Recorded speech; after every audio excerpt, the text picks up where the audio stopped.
Greetings, imagination connoisseurs. Once again, it is I, your Duke of Dope Discourse, Robert Meyer Burnett. I invite you to watch and listen to the Designing Hollywood podcast, brought to you by Martika Ibarra and the great, legendary Hollywood costume designer, Marilyn Vance.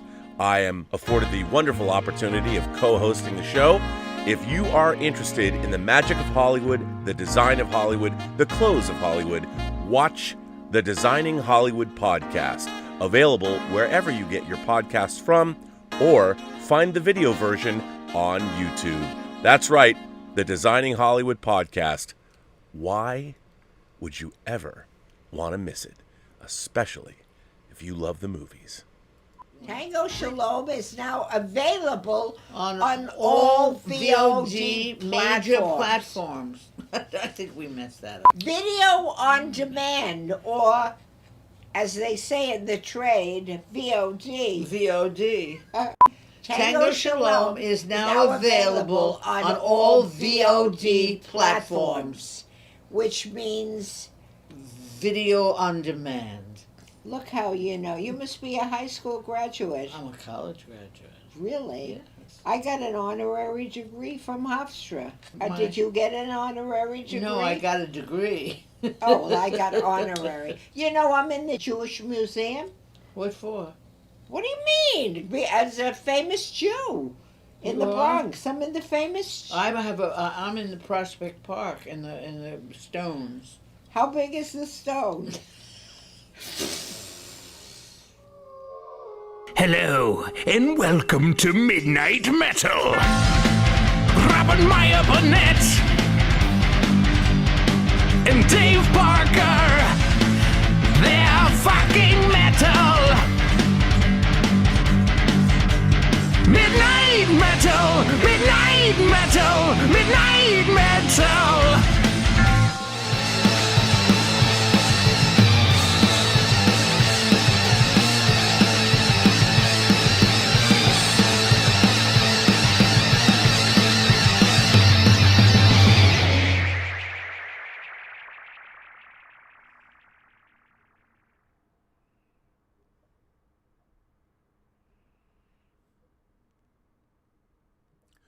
Well, greetings, imagination connoisseurs. Once again, it's I, your Duke of Dope Discourse, your master of fun and wonder, your viceroy of verisimilitude, yada, yada, yada, whatever other names you want to hang on me. Robert Meyer Burnett, and I'm once again Robcasting at you from the Rob Observatory. It's Midnight Metal, episode 65. Can you fucking believe it's 65? I hope you're all feeling metal tonight. And you know it isn't a Saturday night Midnight Metal without my co-host, the infinitely cool, very debonair and handsome, the man who is heading to Louisiana, to New Orleans, Mr. Dave Parker. Dave Parker, how metal are you feeling tonight? Oh, Rob, I'm feeling so metal. Yeah. It's fucking crazy, man. That's what I'm talking about. Need a good injection of rock and roll. You came to the right place. Hell yeah, bro. We aren't going to be talking about the way we were here tonight, let me tell you. What's wrong with talking about the way we were? Well, you did want to talk about the responsibility of people who make horror, and I would really, love to know what the result of the way we were was, because that's some horrifying shit there, buddy. Well, it is Barbra Streisand. Come on Ooh. now. I know. What are you going to do? What are you going to do? So, Dave, how you feeling? You saw Feeling No great. Time to Die this week or today? I did. I finally watched the latest Bond, whatever you call it, today. Film, extravaganza, the finale of Daniel Craig's tenure as 007. Yes. And yeah, it was good. I liked it. There's some pretty entertaining set pieces, and Jesus Christ, I don't know. A hell of an ending that I'm not going to spoil, but goddamn, it was like hell of a thing, killing a man. Here you go, James. All right, to James.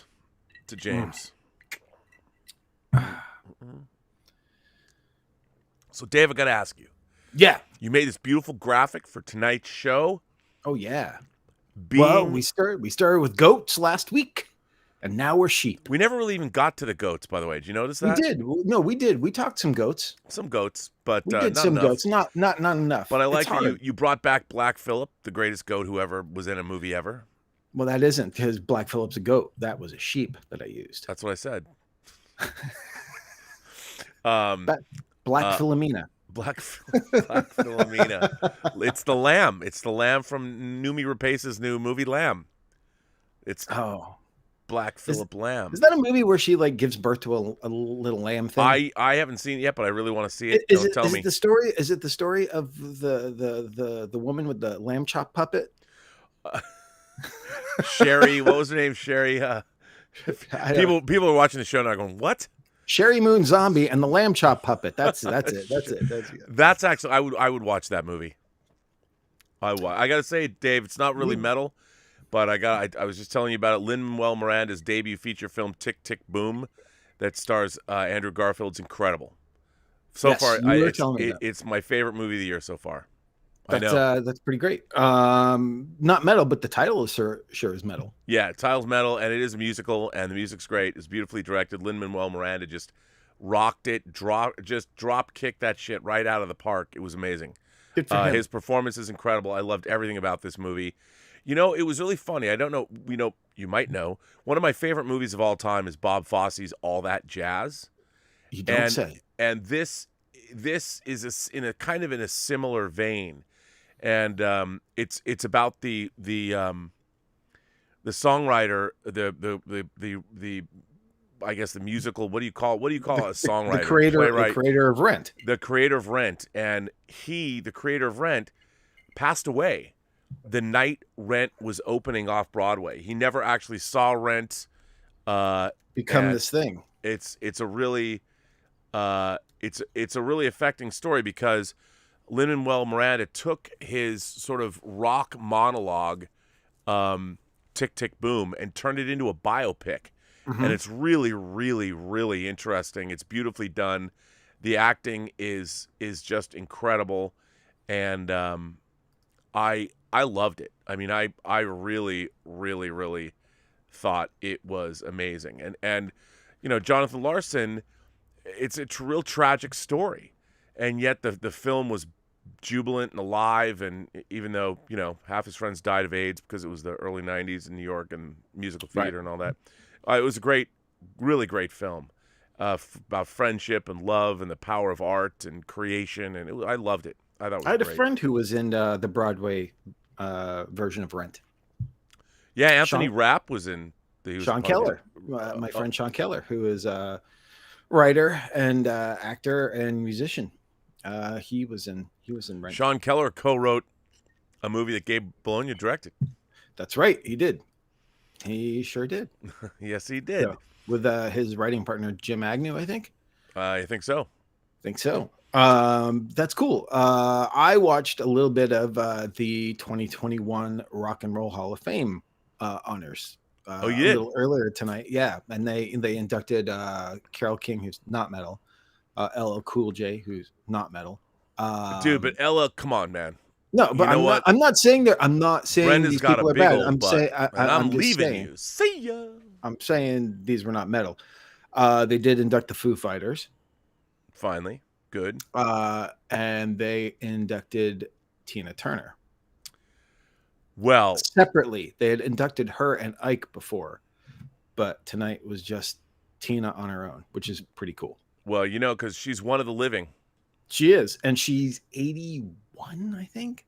Yeah, and it's the same 81. week that Mad Max Beyond Thunderdome came out on 4K. And then is getting pulled, I hear, because they're Road Warrior is getting pulled. I thought, and they're pulling the anthology sets, right? Well, I don't know if they're pulling them. I bought the fucking anthology. Well, I know. I'm glad I waited because I heard you talk about it. I was like, "Whew, dodge that expensive bullet." It's funny. I didn't know when I ordered the anthology that they were going to be releasing them separately. I would have just bought Beyond Thunderdome, and because I have Mad Max separately and Fury Road separately, I just bought the but whatever. Yeah, I would probably just buy those two separately as well once they fix Road Warrior. If they fix Road Warrior, they might just be like, they will. George Felsenstein. Okay. George will make it happen. Oh, good. Because that it's amazing in this in the world we live in, that shit still goes where they, especially on a movie of that caliber, that they Plus, don't. they're making Furiosa with George Miller now. You'd think they would send It's just weird. They just don't the think. And it's like, masters out for approval. we'll just, fix it. And then you get some, sound guy who goes, oh, well, we don't have the stems for those, so we'll just put our own in. I'm like, what are you thinking? Dude, if that's what happened. It's anyway. Institutional failure on a big level. It is Did decidedly you, unmetal. So also, a lot of things dropped like Friday, like on streaming. Like I know Cowboy Bebop dropped this week. Yep. Tiger King 2 dropped this week. Yeah, there's well, King Richard. King Richard dropped on Friday. HBO Max. Yep. Tick Tick Boom dropped. That dropped. What else dropped? There's so much. There's so much cool shit dropping in the next month. It's too much. It's like I can't Lost keep in Space up with 3, it. Expanse Season 6. Right. Great stuff. Tons of I'm really excited for The Matrix Resurrections. But I'm glad someone is. You know what? I'm sorry. I don't understand, man. You know what? The Matrix is one of the great classic science fiction films of all time. And while the sequels, look, they're certainly imperfect sequels, but there's a lot of stuff in those movies that is a whole lot of fun. Oh, I didn't really care for Reloaded. That was the one that I didn't like. I didn't like the middle one. Revolutions, I was kind of like, holy shit. I mean, the end battle is like what you always wanted Superman 2's battle to look like and feel like. Well, yeah. Be. And it was mixed with a little Highlander in there too at some point. I mean, I got to tell you though, dude, the car chase in Reloaded. I didn't care for the freeway. He was like, oh, come on, man. As soon as that Juno Reactor music, I don't know if Juno Reactor is in Matrix Resurrections, but I hope so, because I fucking love Juno Reactor. Yeah, I'm sure they're doing music or something. I mean, I don't know, man, because Tom Tykwer, who co-directed, he directed Run Lola Run and co-directed Cloud Atlas, he's doing the music with someone else. And so they don't have Don Davis. He co-directed the movie?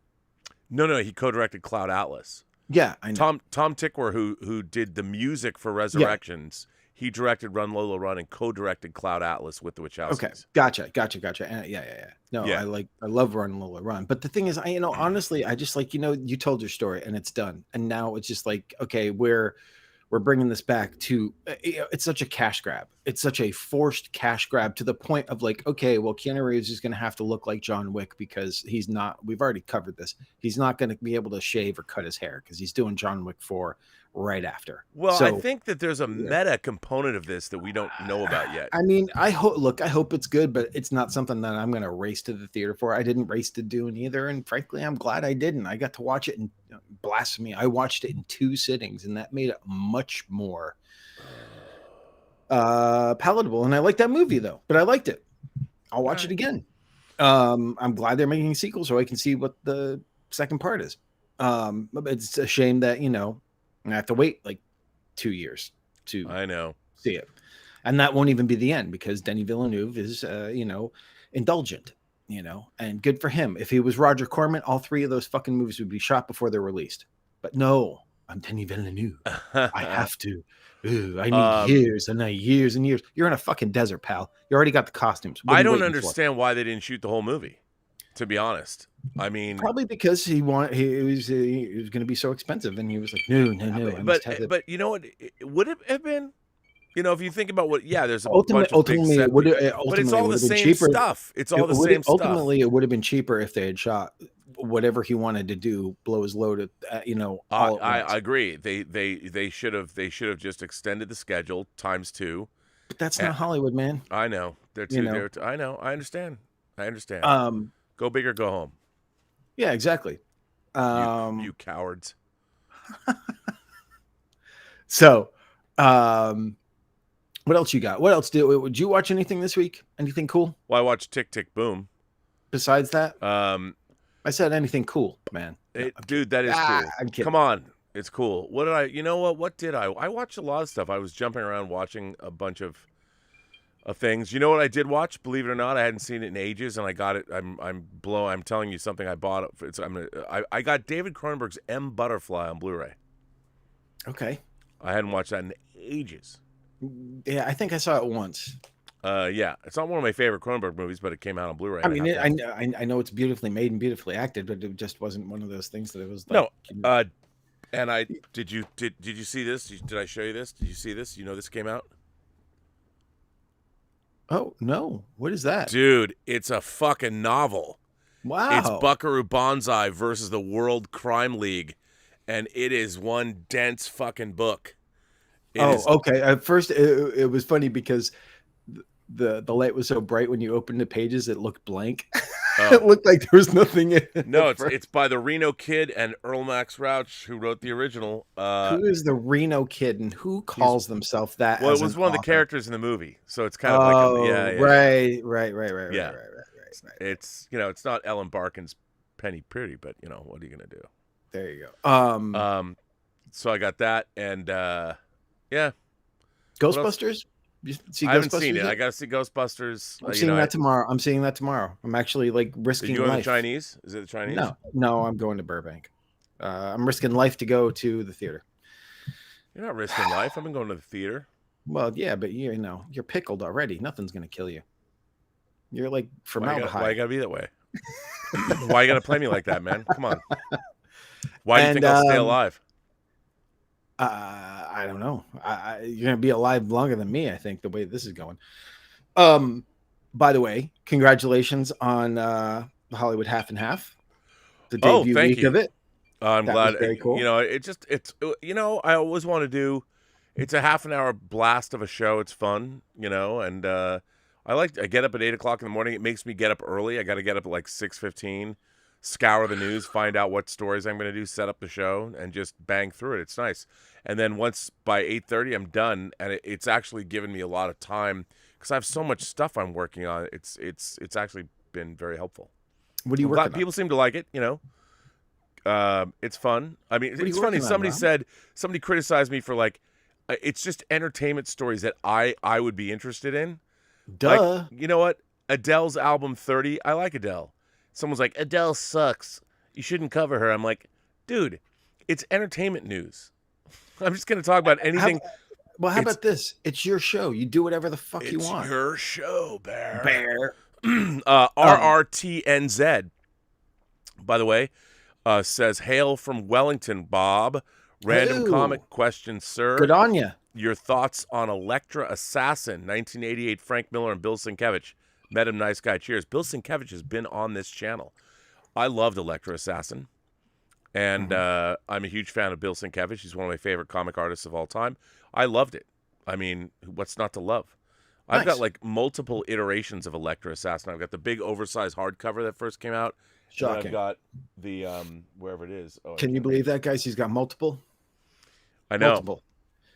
Absolutely insane. I have here. multiple. That's what she said. He doesn't give multiple. He just has multiple. Oh, I give multiple. Mm-hmm. Hey, don't take my word for it. I got references. He can send them to anyone if you would like them. Testimonials, Dave. Testimonials. Testimonials. Yes. I think I've heard a few. More people like, come on, man. More people like Adele when she was chubby. Guess what? Adele's not metal anyway, but though with her voice, she could fucking belt out some metal. I think she could. She should do a metal album. That would be interesting. People think it's like, all these female singers and stuff. Yeah, watch Lady Gaga go with Metallica and hold her own. Please give me a break. It's funny. I mean, you got Rebel Wilson, you got Adele losing weight, looking great, and people complain. Yeah. Oh, you're doing it for your career or something. You're not being genuine. Fuck you. You know how hard it is to get. I mean, Rebel Wilson, man, she looks fantastic. Their fucking health. Yeah, and she looks fantastic, and that is work. That is commitment. That is dedication. More than we have. Yeah, absolutely, dude. Although we could both do it. We could. It would take me about probably 3 months. I should lose 60 pounds. I could do it. I'll tell you, let's be honest, Rob. At your age, it's going to take more than 3 months. Just metabolism, everything else. No. Because I worked out. I worked out with Elizabeth 2 years ago, and I lost 30 pounds in 6 weeks. but it's a commitment. It's very strict. You know, it's no very drinking and everything else. You there's can't no do any of that. drinking. It's all nutrition and exercise, but it's about Yeah. 80% nutrition, and Uh-huh. you have to stick to it, and it's You know not what they say? hard. This is really fucking metal. You know Metal. what they say? Abs are made in the kitchen. Oh my God, did Hellbound drop on Netflix? Dalton Yes. Johnson. Oh my God, that's the thing I'm most excited to see. All I right, you know what, noticed you it guys? today. I'm cutting Where you this. gotta go? I'm cutting this short. I'm out. Goodbye. Oh, dude, I Hellbound. can't There you wait. go. Nice to see you. I can't wait. Have you seen the trailers for this? Mm-hmm. Dude, Yeah, this it looks looks good. it looks Looks like better somebody, than Train to Busan. It looks like the premise of it, like the idea that you're in a nice urban environment, and you get some text on your phone that says they're gonna visit you from hell, and these creatures come. I can't wait. I didn't know that dropped. God, I can't wait to see this. Rob's more I'm- excited about this now than I'm- when he hit puberty. Now no, that was pretty exciting. I just couldn't stop touching myself, but I really want to go. Nothing's changed. I know that's true. That's what keeps Why- me young. Rob, where are your hands now? No, I my hands are now wanting to go see Hellbound on Netflix. Oh, I did not know that dropped. Oh my God. Yeah, I just noticed that today too when I was looking at the Great Bit. No, I didn't watch the Great British Bake Off. No, I did I've been not. watching that shit. That shit rules too. But oh my God, Dalton Johnson, thank you, sir, for alerting me to that. You know what? After I was gonna do Let's Get Physical Media tomorrow, and then do a Robservations. Maybe I won't. Maybe I'll binge the shit out of Hellbound. If you say it rules, that thing, the premise of it just appeals to me. That shit looks metal as fuck. Absolutely, it looks on. good.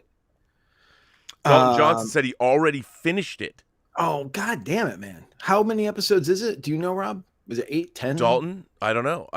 It's probably 8 or 10. Probably. Okay. Looks I tried watching Squid Game a little bit. I know you're watching it and doing a show and reviewing it and everything else. And I was kind of like, I just feel like I mean, the first episode was good and everything, but I was kind of like, I kind of feel like I've been there, done that. And maybe I have to give it a few more episodes like everything else. Dude, come on. You got to watch it.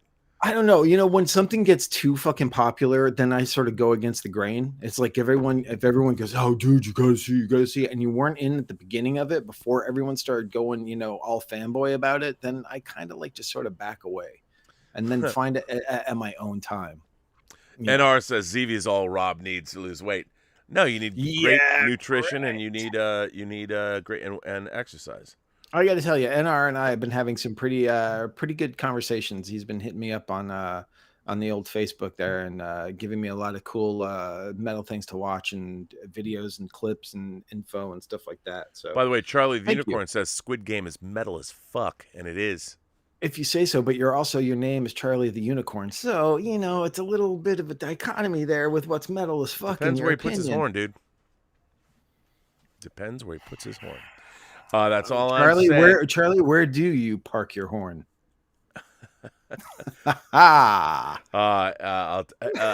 Bill Barkley says no. Hellbound is on Netflix. It's dubbed and subtitled. Let me tell you something. The only Asian cinema that is okay to watch dubbed is Shogun Assassin. Shaw That's Brothers. Shaw Brothers movies. Shogun Assassin. Absolutely. Oh, and I'm so excited because the Criterion Collection sale is happening now. Once And Upon a Time in China. I showed you Thursday what I got. I got the Nightmare Alley, the original. Yep. Tyrone Power movie version of it because I wanted to see before the Guillermo one because I know the Guillermo one's very different. Mm-hmm. And I got Lone Wolf and Cub, the set, which Yes, you has did. Shogun Assassin. With And the I'm secret very book. excited. Yeah. Dude, that set's great. I got the Once Upon a Time in China box set. It hasn't come yet, and I got Mulholland Drive. They sent me Menace to Society. Neither of you because you haven't watched Hellbound. Yeah, I know. It hasn't come yet. Just like you because you haven't watched Hellbound. I know. It's terrible. And the other one I did pick up is which I told you last week was Night of the Hunter. Yeah, I already have that. It's Right. great. It's great. Yes. Yeah, I mean that's it's getting to the point though with the Criterion sales. I'll get new stuff. Like it was great to get their 4K discs because I got Menace to Society. Citizen All those Kane. are pre-orders, right? Yeah. They're all well, they all pre-orders, come so, out yeah. next week. Menace to Society and Citizen Kane come out next week, Tuesday. I got a shipping Nice. notice for Menace to Society already. So, That's cool. and everyone That's says nice. Yes. the Everyone Mulholland says Drive what? disc is beautiful. Oh, lovely, lovely. Speaking of discs that I got shipping notices for, Krampus, the Naughty Cut 4K is on its way. Well, there you go. I'm so looking forward to this. I fucking love that movie. I think that movie We is should great. get Mike Doherty to come on Midnight Metal. If he's up, that would be great because I fucking love that movie. It is now like I watch it during the holidays quite a bit. I find that movie to be it's beautifully made. I think it's underappreciated. Dalton Johnson says Hellbound 6 hours. Darth Plato says Hellbound. Honestly, Rob, releasing Hell on Earth might actually be an improvement. Not the Hellraiser movie. Hellbound is a new Netflix 6-part series from the director of it's Korean from the director of Train to Busan and Peninsula. By the way, one of my favorite things is our own Connie Sang watching Hellraiser and Hellraiser 2 for I the know, first time. and I She's told in her love last night. She calls Pinhead the Hell Priest, and she's totally into him. I love that. Well, About Connie. Yeah, that's pretty great. The Hell Priest. I mean, which was definitely, I don't know if that was the Scarlet Gospels. They called him Hell Priest or something like that. Anyway, I told her that she really, because you said stop at Hellbound. Yeah, because look, dude, as much as I like Hellraiser 3, Hell on Earth, it's goofy. Hellraiser 3, and I agree with you. But I said to her last night, you have to watch Bloodlines. You have to watch the fourth one because that is the end of the original group of people. That was Pete Atkins' last script. I know that was produced. It's a fucking mess, but dude, it's fascinating in some ways. Pete Atkins' script was so good. Rob, do you know? Published, and actually, they're doing an event pretty soon at Dark Delicacies where they published in paperback size his original Hellraiser 4 script. I did not know that, but that's and so he good. is doing a signing at Dark Delicacies in Burbank, California. Tom Holland will be there signing the re-release of the Fright Night paperback. Jeff Roven will be there signing the Reanimator novelization. Mm-hmm. So it's a bunch of these and Bill Malone. Wow, Creature. The director. Yes, they made a novelization to Creature that he will be signing. Also, of course they did. Because why wouldn't they? Awesome. I like Creature. That's the only thing that was missing out of Alien was Klaus Kinski. Dude, I saw Creature in the theater. Because I'll tell you, Klaus Kinski would have fucked that xenomorph up, literally and figuratively, if he had been an alien. To Forget no the life. face hugger. That's Udo Kier. No, that's Udo Kier. Yeah, I'm telling you, man. I'm telling you. You want to see something? You want to see something metal? You want to see something metal? Find My Best Fiend. Oh, that yeah. Holy shitstorm! Or Tourist Trap has this. The Blu-ray has this great thing about that the director David Schmoller did called Please Kill Mr. Kinski or something like that. It's a documentary about when he worked with Klaus Kinski for Crawl Space for Charlie Band. And the producers, the Italian producers were like, we can get him killed. It's like, no, we can't do that. Of course they can. It's like, it's it's a tax. It'll be an insurance write-off. It's like, no, I want to finish the movie. Yeah, you can't. Oh my God, Kinski, come on now. Just amazing. Connie sends in a super chat and says, "All hail, Hell Priest." That's right, Hell Priest. No tears, please. It's such a waste of good suffering. Someone tell me, please. Someone look up because I can't look up right this now. Please tell me there has got to be a metal band called Hell Priest. There has to be. Well, of course. I'm sure. There's Judas Priest, so there's got to be a Hell Priest. Probably. And if so, we're going to have them on this show. Well, why not? Everybody should come on this show. Every So, Dave, during this show. You did make this beautiful graphic, as you are wont to do for Midnight Metal, and the graphic, you called it "Being the Black Sheep." Yeah. I asked you right before we went on the show. I was like, "What does that mean?" If that's the theme of tonight's show, and you actually were saying some pretty interesting stuff right before we went on. Yeah. Well, next week is Thanksgiving. We're getting to the holidays, and We're here. We're basically in it, but it's Christmas time.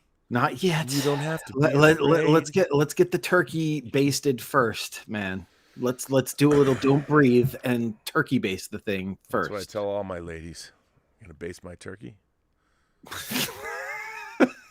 No, but they will stuff you. Oh, I hope so. Ooh, cornbread, Rob. Cornbread. She don't like the cornbread neither. Yeah. Thanks, Frost. Yeah, you like that? You didn't think I got that, did you? Of course you got that. Why? So doesn't matter if it's Arcturian, baby. Whoa. Okay, hold on. Shut the front door, Rob. 66 Starship Alien goes, there is a metal band called Hell Priest from Vermont. My home your state. Hometown, your home state. Holy shit. All right, well, I'm getting them on. I'm going to track down Hell Priest. Yeah, but then we have to bring Connie on to interview them. Why? Yeah, she's got to be. Well, you're going to have to work a thing where we can have more people than, 3 screens. Hey, you know what? If I have to get something good for a gangbang, I can do it. If we're going to talk and we're going to have a Hell Priest gangbang, come on now. I'll figure it out. And Connie's gone. No, no she's not. Oh, my God. Who's blushing more? They have a Facebook. Of course they do. That's how you promote a band these days. Old Facebook for the 50-year-olds. Watch Hell Priest be like, Steve Bissett and like these 60-year-old guys living in Vermont up in the hills. And it's a fucking, jug band or something like that. That's okay. I don't know what I'm saying. What are you going to be ageist? Fuck that. How can I be? I'm old. Dude, let me tell you something. I can't be ageist anymore. I make all that. I get the blue. I get the senior discount now, Rob. Come on. Let me just tell you, I'm waiting for where's the cool young people? I want to support them. I hang out with the cool young people all the time now. Oh, I do too. But are they making cool shit? Oh yeah. Well, funny. Well, yesterday, it's Sunday now, so Friday technically. Actually, Chaosium played a gig, and I actually got to see a couple of songs live. Here? One of their no. It was like in France or something, and their merch person did an Instagram stream live, so I got to see him live for a little bit, which is pretty neat. No, I mean, Chaosium. Look, anybody around the world, there's young people around the world that are cool, and they're not that young because they're not too much younger than we are. No, I mean, but everyone's younger than we are. Anyway, we're diverging from topic. Anyway, Black Sheep. So holidays. What does that mean? Yeah, tell the eye like I was like being the Black Sheep.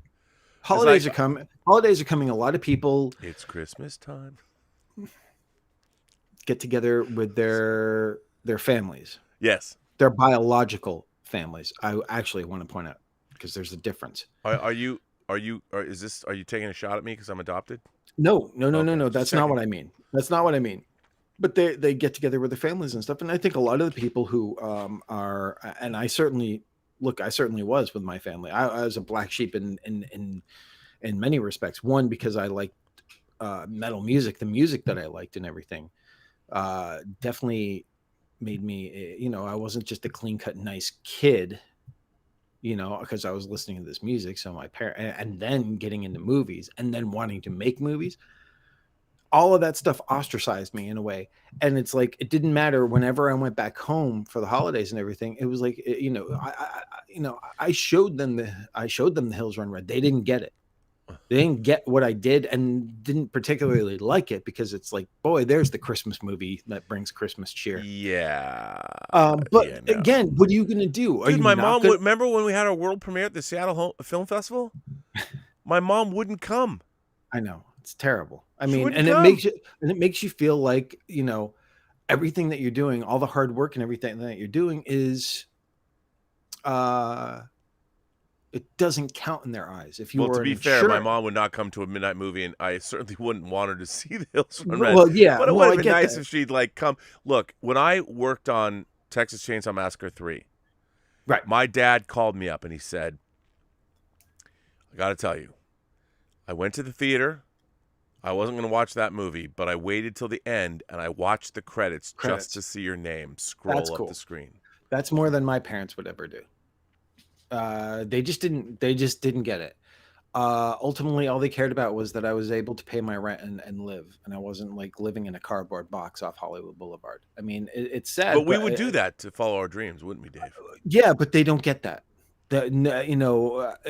People who don't have this, and this is the thing. It's an addiction in a very significant way. To do this stuff and to really like to take the risk and put it out there, and it's harder than ever now than it even was then.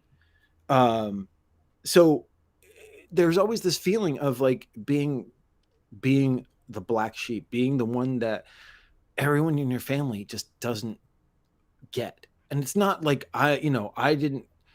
The most I ever did was I would come home with long hair, which was much longer than what I've got now.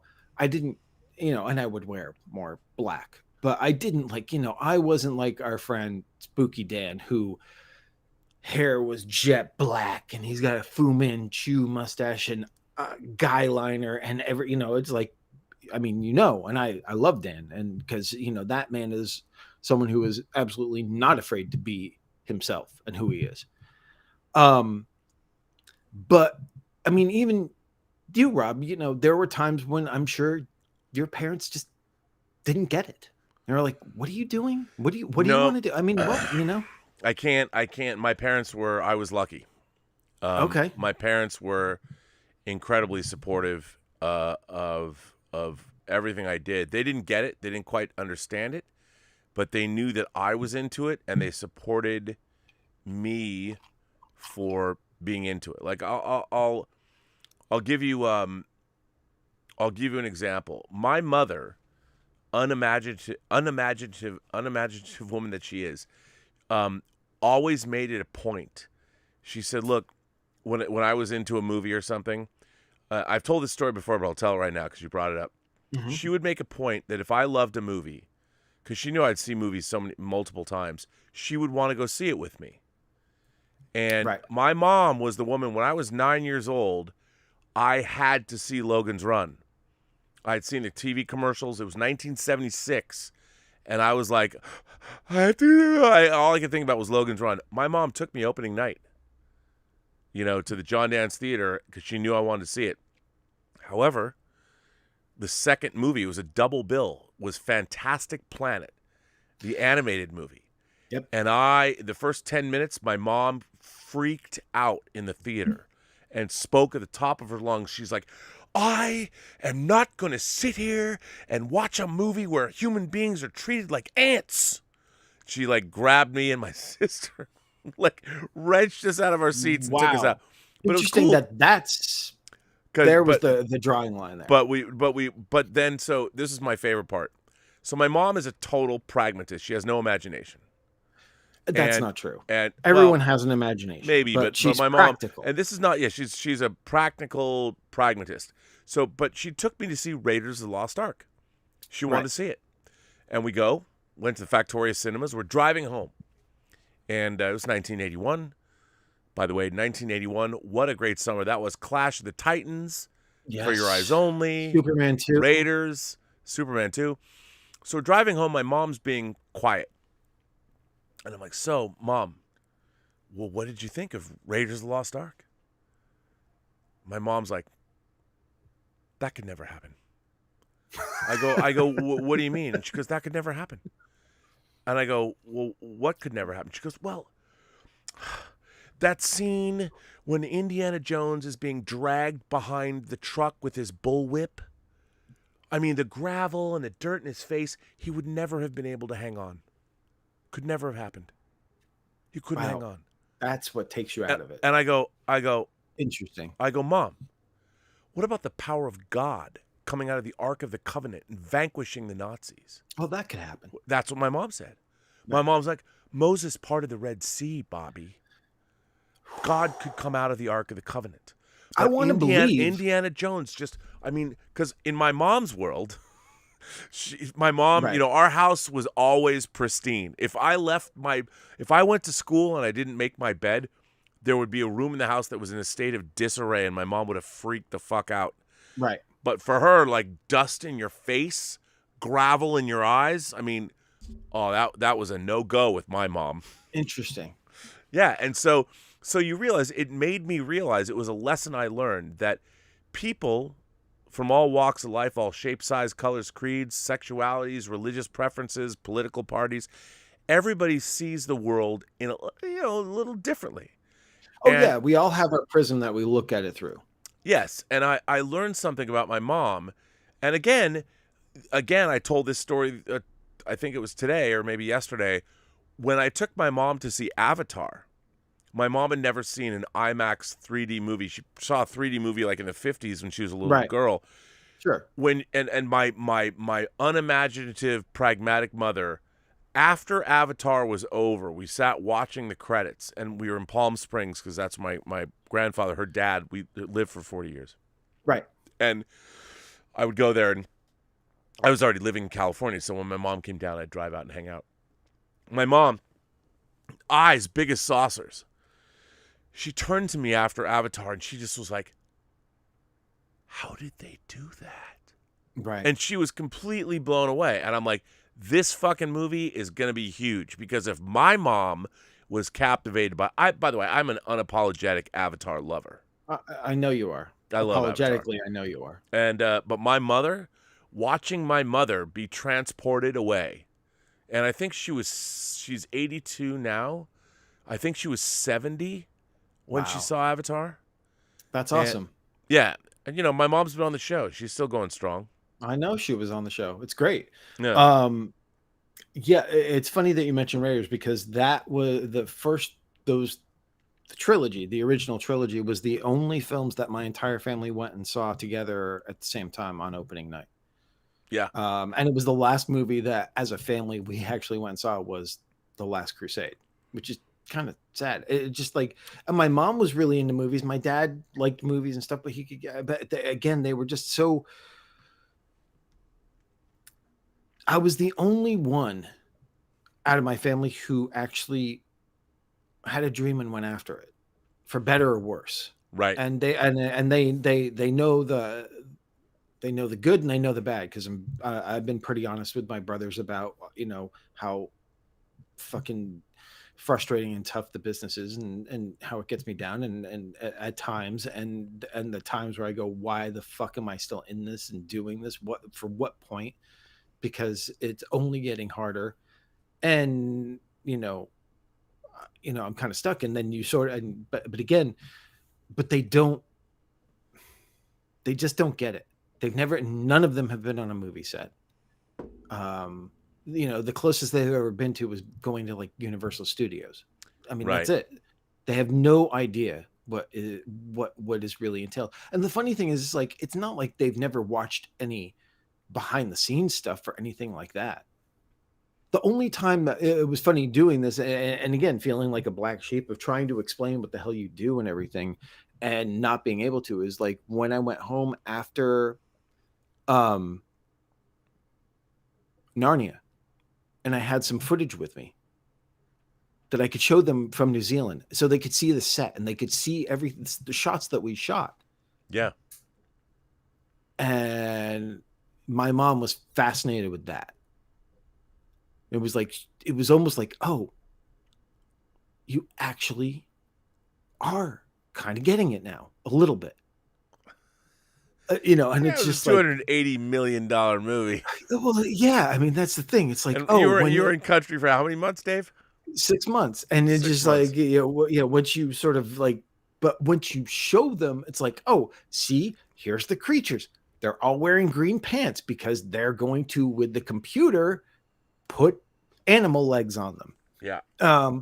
But again, but the thing is, so you never, like, even extended family, they never made you feel. I mean, I think the thing is this. I think even within our friend circles, that we are black sheep in some aspects, in certain friend circles. That's interesting. Compared to others where certain friends and everything treat you a little different, even though they know what you do. But again, you are kind of, in ways sort of a black sheep because, oh, you do that YouTube show, oh, this or that, or Oh no, definitely. Look, there's a lot of people who they don't have good things to say about being on YouTube. Right.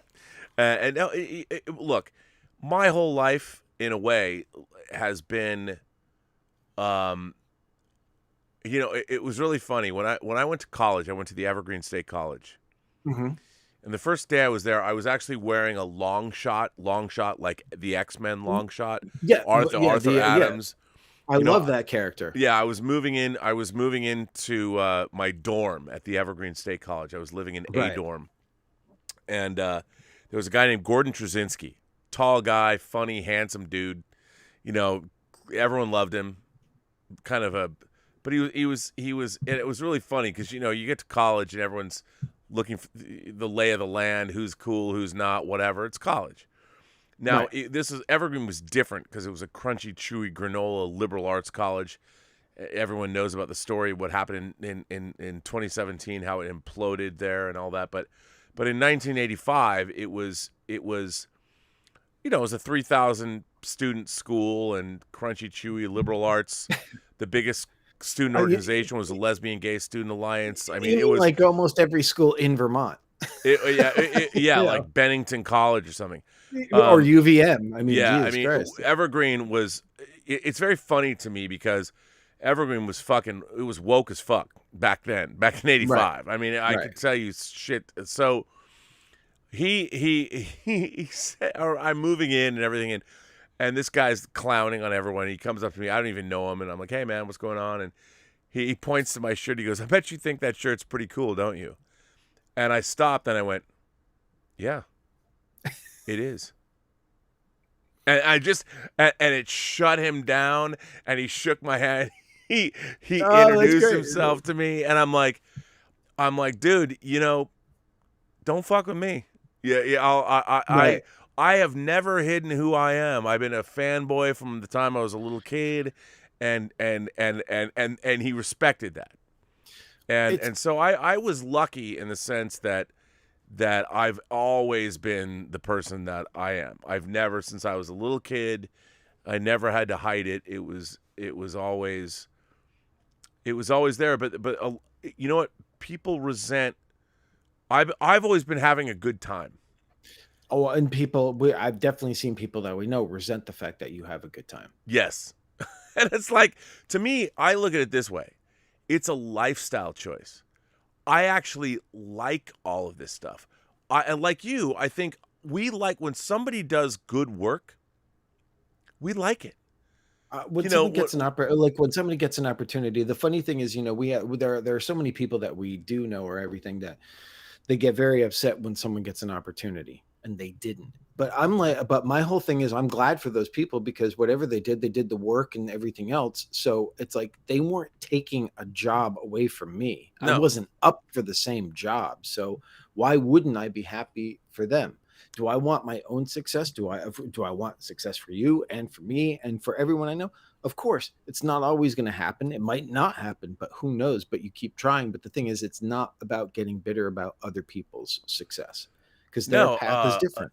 No, what is that Smith song about when your friends get successful or whatever?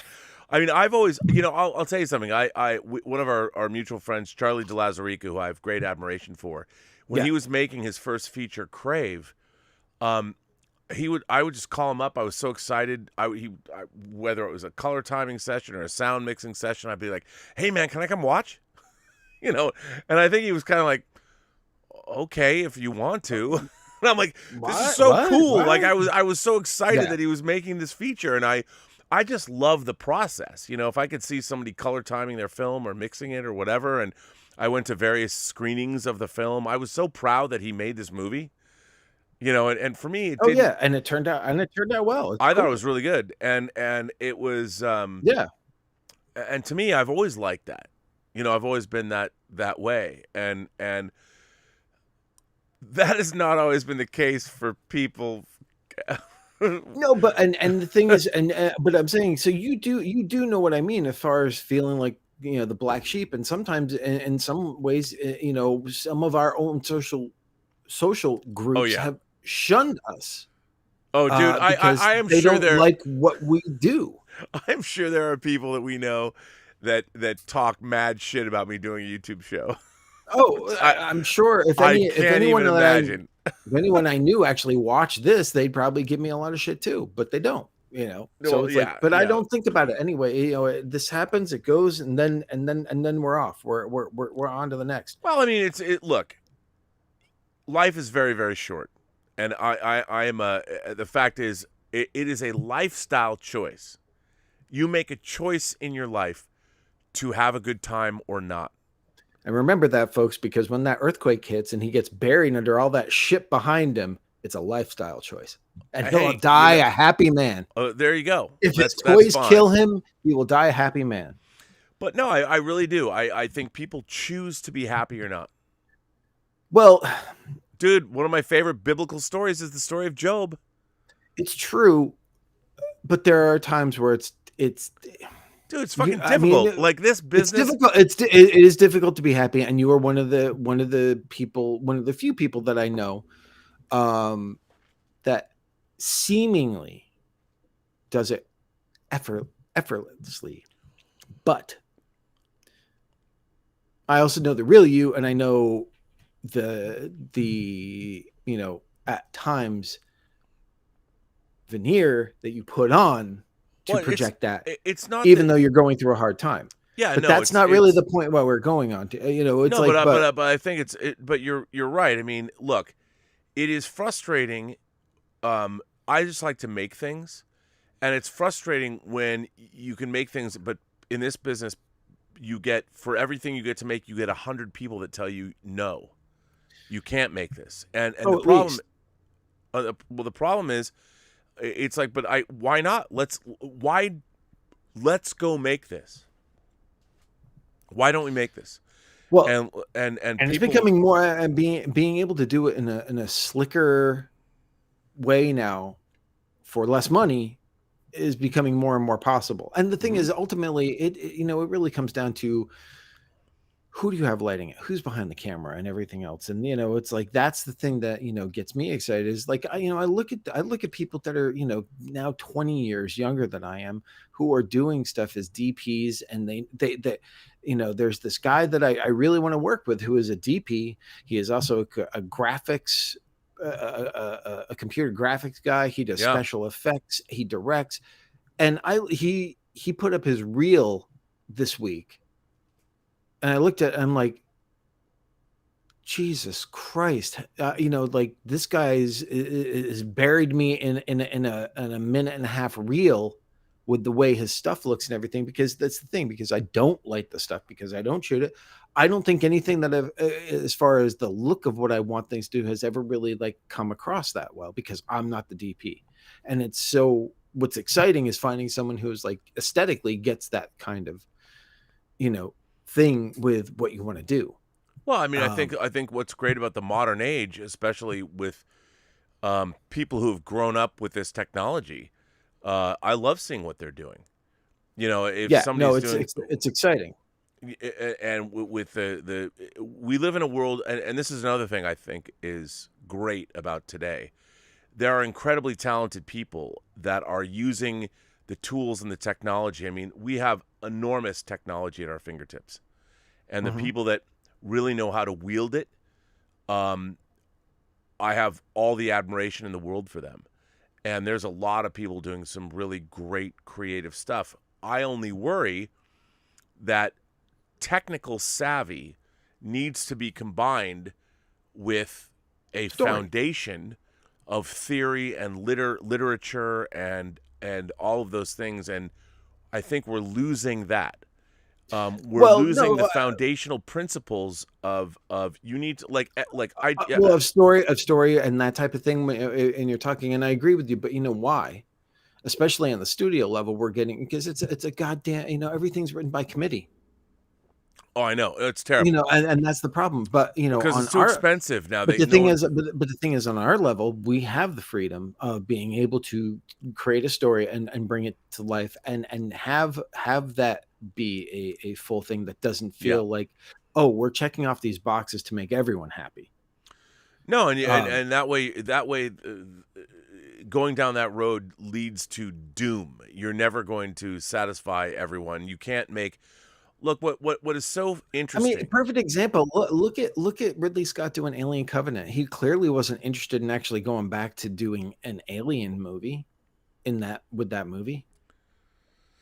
He was interested in other things, but to do it, he had to put it in the wrapper of Alien. Well, and I just don't think I don't think he was that interested in at all. Well, he's interested in the David story. Even with Prometheus, the same thing. He doesn't give a fuck about the engineers or the fucking alien. He's interested on that character, and Ridley Scott at his age and everything in those movies, I think, is really trying to figure out some philosophical life questions. Sure. Where'd we come from? What happens after we are dead here? Are we just worm food, or is there more? I think a lot of that stuff is asking those questions. Oh no, I couldn't agree with you more. I mean, what's really interesting too is that, as you move through life, I find it interesting that we've been ensconced in the fan world our entire lives, and I wanted to bring something up. Yeah, so go ahead. Go ahead. Go ahead. What was the first thing that, and I know you've answered this question many times and I just forget. What was the first thing that piqued your interest? That would be considered in sort of in the world that we now basically exist in. It was Star Trek. I mean, so that how old were you? 5. You were 5. So before that, was it dinosaurs? To be honest, I don't remember. You know what it was? I'll tell you. It was the space program. I used to know the name when I was a little kid. I knew the name of. I loved this. Because we were going to the moon still. But before you could read, before I could read. I mean, by the way, I learned to read at a pretty early age. And when I was a kid, I'll tell you, my favorite books, the books I remember when I was a kid, Frog and Toad Are Friends. I love this. Frog and Toad Are Friends. There was the 7 Chinese brothers. Do you remember this? And one of them sucked up the whole ocean. Yes. You remember that? I love that. The 7 Chinese. I do. Oh my god! As soon as you mentioned that, I was like, I haven't literally since I was a kid. I have not even thought about this thing. I knew exactly what you're. At first, I was thinking the 7 brothers and their sister meet Dracula. No. But I then think you it was. That, I think it was that. You know what? Let me use our newfangled contraption, the internet. Wow. There it is, the 7 Chinese brothers. Oh, dude, it's right there. God. It's right there. Ages 4 to 9. I have to get this again. Loved this book. I mean, I loved this. And I'm sure it's probably canceled now. Somebody say it's not some woke bullshit or whatever, but whatever.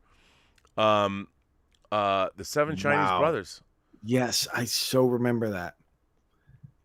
Yeah, I loved it.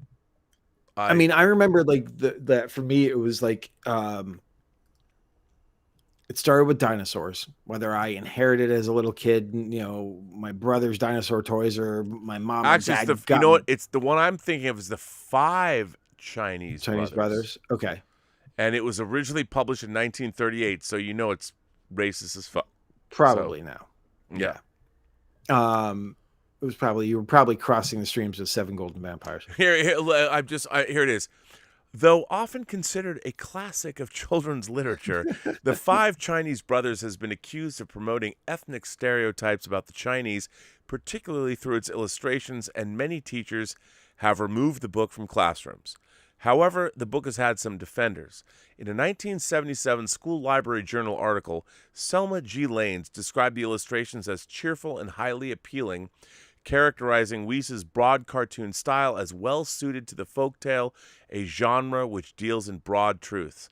That critique, however, ignores historical racist bias past in the time in which it was produced, harming both Asian children's self-image and contributing to an internalized bias in non-Asian children. Let me just tell you, I wanted to be Chinese when I read The Five Chinese Brothers. Thought they were like superhero people. Yep. Dude, that's what I thought. It's such a weird, it's such a weird thing to have gone through. Like, I can't believe that modern Star Trek fans, when I rail against Discovery, accuse me of racism or a new word I'd never heard until this week, misogynoir, which is a unconscious bias against black women. And it's so funny to me because the first woman I ever loved, the first woman as a little kid, was Nichelle Nichols, right? Lieutenant Uhura herself.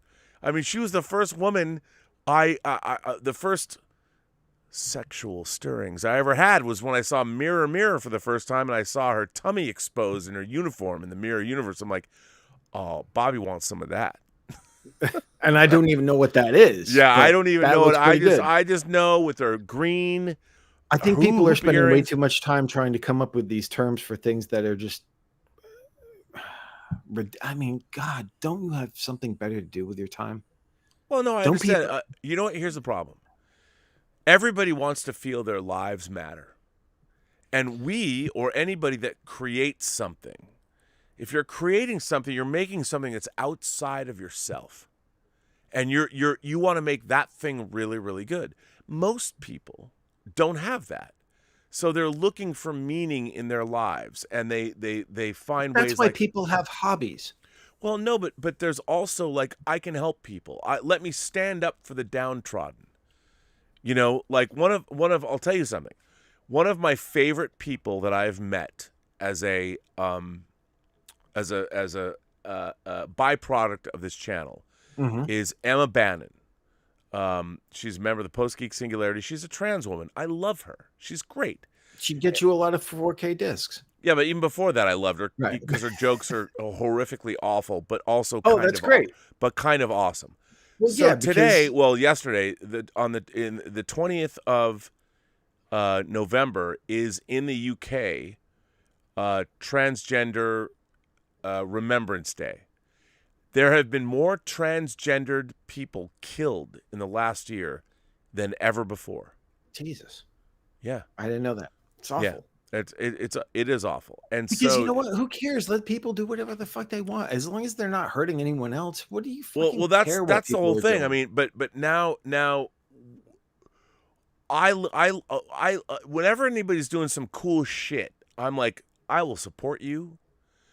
But everybody's looking for meaning. They're looking for, how can I make myself not just feel better, but give me. I want to feel connected to the world. I want to be doing something. I want to be noticed. Well, that's the narcissistic navel gazing, and that's that in large part. That's a different thing, though. Probably right, but I think a lot of people like that.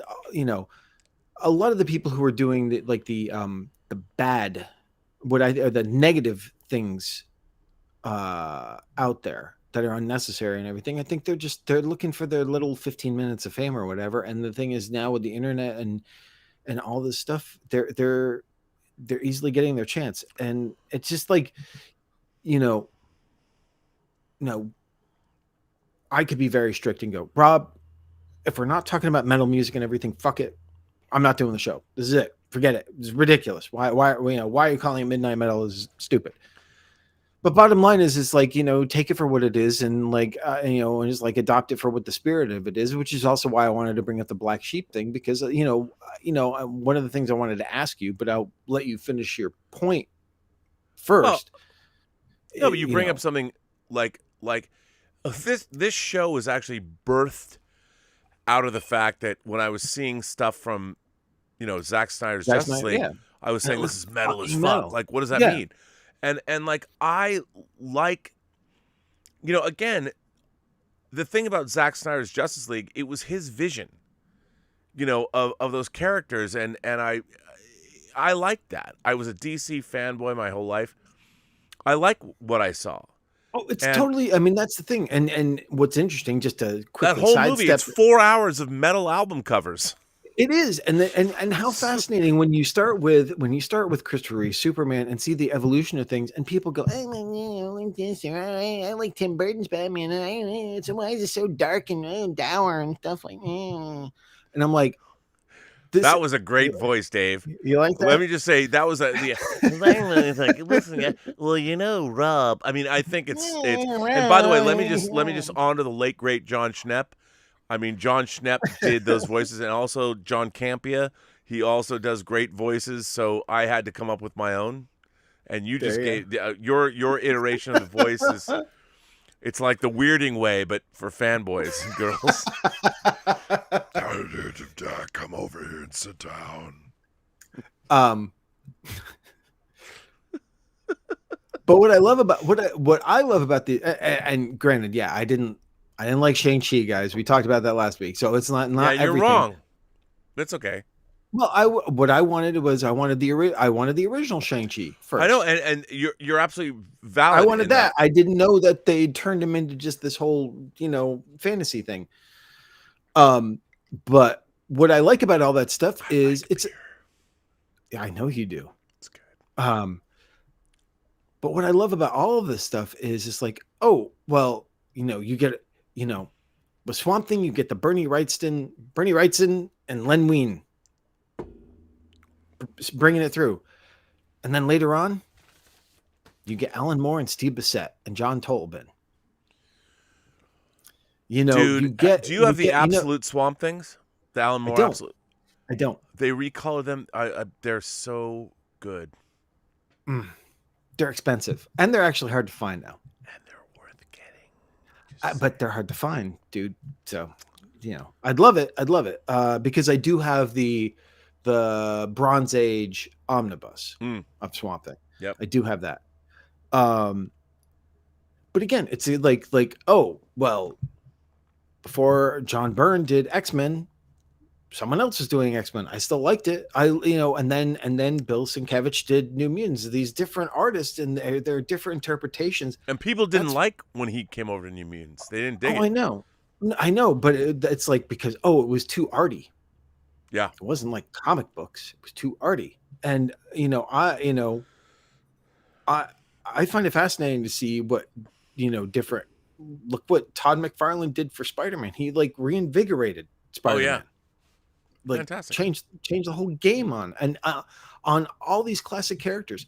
His interpretation of them changed them dramatically, and I think I think that's cool, and I think that what I don't like in terms of movies is when they remake something and they're so reverential to the original, like when they did the prequel to John Carpenter's The Thing. They were so slavish to trying to feel like his movie that they forgot to be their own. Yeah, I agree. Unlike several of the Invasion of the Body Snatchers, where they all did their own thing in their different era, which I think. Dude, I like the Abel Ferrara, the Meg Tilly. When again, a different era. It's interesting. Left like you. By the way, if nothing else, that it has that Meg Tilly speech is amazing. Where are you gonna go? Where are you gonna run? You know, It's it's so good. When amazing. there's It's no great. one. By the way, Kino Lorber this I week, know the 4K. Tuesday, 4K. One of my favorite genre I films lo- ever. I saw that in the theater as a kid, way Yep. too young, by the way. That scarred me. By the way, some old guy in Hollywood sends in a super In chat. Hawaii. Did I say Hollywood? In Yes. Hawaii. Says, I'm half Chinese. He says half Chinese. I assume he means him. I loved that book.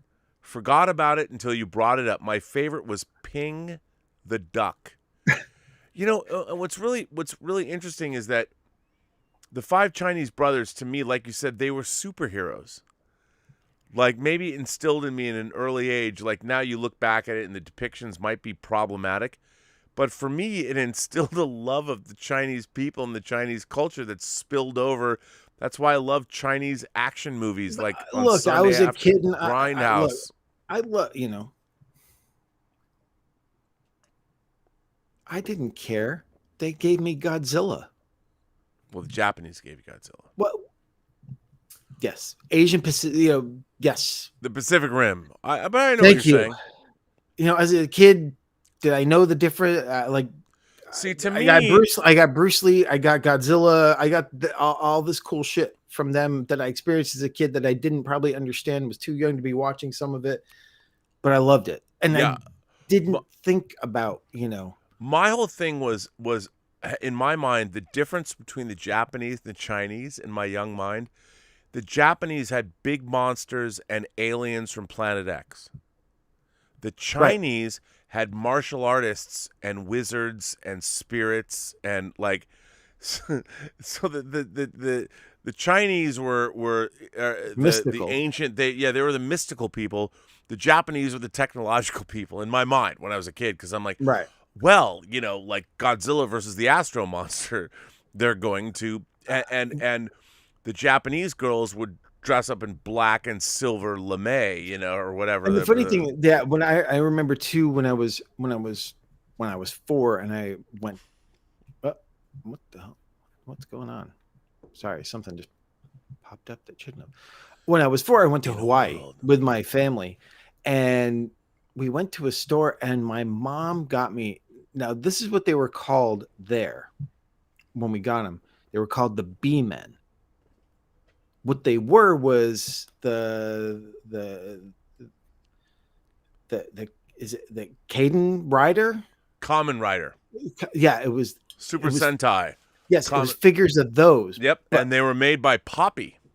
Right. Back then. So I got a set of those, and I absolutely loved them. I was like, this is, you know, I was 4.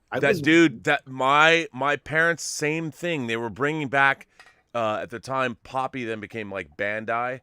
I didn't know what the fuck those things were. They were the coolest shit I've ever seen in my life. Yeah.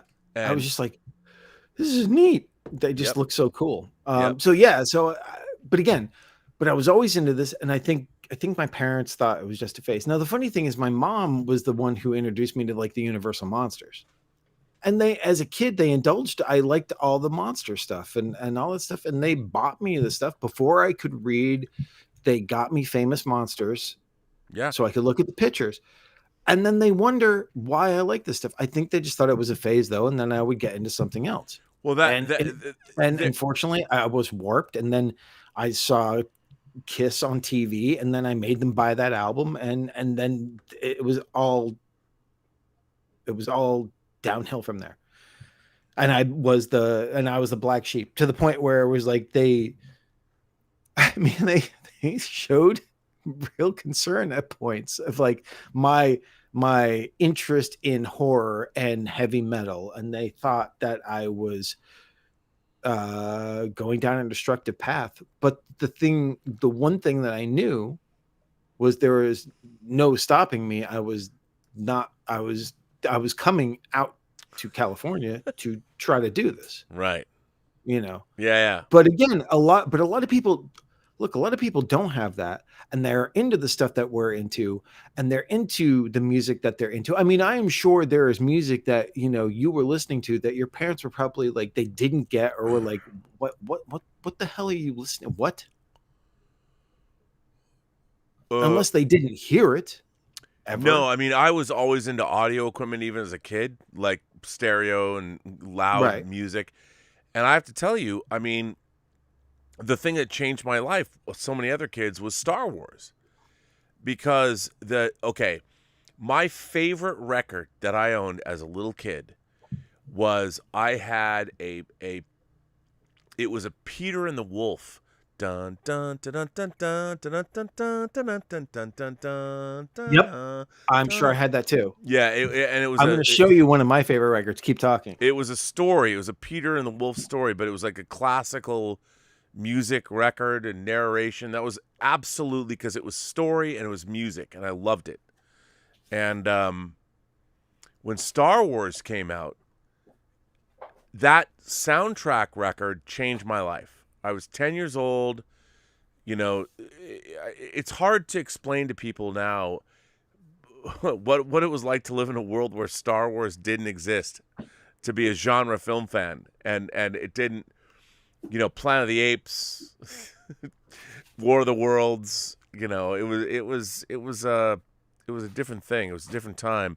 But when Star Wars came out, I had to have the music. And when the album, dude, that album that had the John Berkey fold out poster, Yes. when they're, it was so that album Still made listening. me I'm despairing again. so the first records that I demanded, I became a soundtrack fiend at 10. And it was the double shot of Star Wars, and then a couple months, 6 months later, almost, Close Encounters came out, and both of those soundtracks were done by John Williams. Right. So I'm like 10 years old. I'm like, who the fuck is this guy? Oh, no, I had those too, though. Yeah, I got Star Wars. And if people don't remember, but the opening piece of music to Close Encounters, when it's like, oh, it's like a horror. Yeah. And then it goes, dun! And then it was like I would anticipate that, dun! Like, it was so. I was bummed out because the Close Encounters soundtrack was only a single disc, whereas Right. Star Wars was two records. Two records. And yeah. and then it was like all I wanted was soundtracks, and my grandmother was like an enabler. She always wanted to give me stuff, and she's like, "Well, what do you want?" And I'm like, "Well, Grandma, I want the soundtrack to Jaws 2." and she bought it for me. It was pretty funny because this is how I remember it. I might be remembering it wrong, but the Jaws 2 had some great artwork. You had the shark. There was the shark coming out of the water, and then there was a shark coming out of the water with the hot water skier, Ann Dusenberry. Yes. And then, if I remember correctly, there was the two kids with the boat. Yes, and that was the cover of the soundtrack album. Yes, yeah. And when I got that, I was like, "Fuck yeah!" And in 5th grade, did you have to like cover your textbooks with yes, like instruct? Okay, I did that too. All of my textbooks in the 5th grade, I drew Jaws 2 images because I had read the Hank Searles book. Jaws, I was so excited for Jaws 2 because Jaws was the first PG movie I ever saw, and I was so excited. I'm like, "Fuck yeah, dude! Jaws 2's fucking coming out! Fuck!" I was so excited. And I drew that artwork on every book I had, right. and that soundtrack album, because it starts out with a piece called The Orca. Yes. It's a harp. It's like, no, it's beautiful. It's beautiful. It's a beautiful, arguably in some ways, the Jaws 2 soundtrack, the score is better than Jaws. There's beautiful stuff in it. 100%. Yeah. I mean, and don't get me wrong, I love the Jaws score, but the Jaws 2 soundtrack is. By the way, yeah. Jaws 2. I love Godfather 2. I love Empire Strikes Back. I love The Road Warrior. But one of my favorite sequels of all time is Jaws 2. It's a much maligned and sequel. I mean, compared Jaws to what 2 came, fucking compared rules. Compared to what came after. Absolutely. But It's even amazing. even it's funny to me because It's just a solid movie. it's a solid Through and movie, and through. and back It's then the really sequels weren't. They were not something. No one made good sequels. There was Godfather 2, Rocky 2, and that was about it.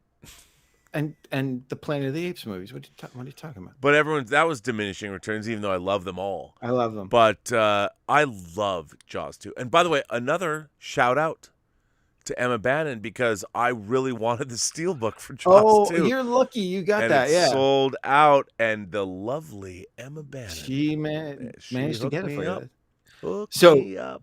So speaking of records again, and then I'll tell you about why I also became more of a black sheep because I also went to Catholic school Oh, for 12 years. So I have one to share that but I remember this is one of the first albums that I remember having as a kid that I listened to a lot.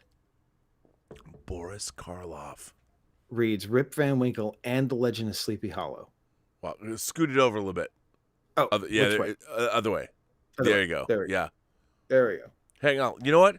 Let me I'll put you on full screen it? frame. Hang on. I'm gonna full frame you right now so we can see it. Dave Parker is now full frame.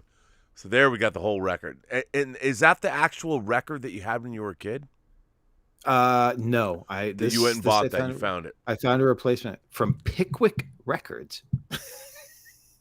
But yeah, I love this thing. And then of course this. Is that Power Records? Power Records presents it is. It's oh my god, dude. Power Records, that shit was the dopest shit ever. Dracula and the Man Thing. I had Captain America and the Falcon and a Phoenix. And the Hulk. And the Hulk. Adhesive X. It can't be. The man who created it died years ago. I know. I mean, that. And they had one that was like the Jaws of Death when Jaws was really popular too. It was like a shark adventure story. Oh my! That was really popular too. I love that stuff. But yeah, that's the stuff that I would get as a kid, along with Kiss albums. You know, it was like all the stuff would. Dude, but, again, I mean, when I was 10, it was amazing. But when Star Wars came out, Kiss Alive came out too. I know, and it was all part of the same continuum. It was like if you liked all this stuff, you had to. And for me, it wasn't about the possession of all this. It was about the ideas and about the like the music. Like I was the kid that when I got Pink Floyd The Wall, I'm like, you can't just listen to another Brick in the Wall Part 2 over and over. You have to listen to the whole goddamn album. It's a story, man. It's like a movie, but it's an audio movie. Yeah, no, and that's you gotta the listen thing. to the whole fucking album, man. Come on. Like Kiss is the Elder. Anyway. Kiss, dude. The first concert I ever went to. I know was Dynasty. The Dynasty tour. But by the way, can I just say the girl that I went with my friend Jeff Swafford, who I grew up with, and Pam Comstock, who was the coolest girl in my junior high school. She passed away last year. And I have to say, I mean, she's no longer with us. And it kills me because she sang in a lot of local Seattle rock bands. I mean, she had a great voice. She was an amazing human being. Mm-hmm. And I miss her. But you were going to say something else about that group of people? No. Oh, okay.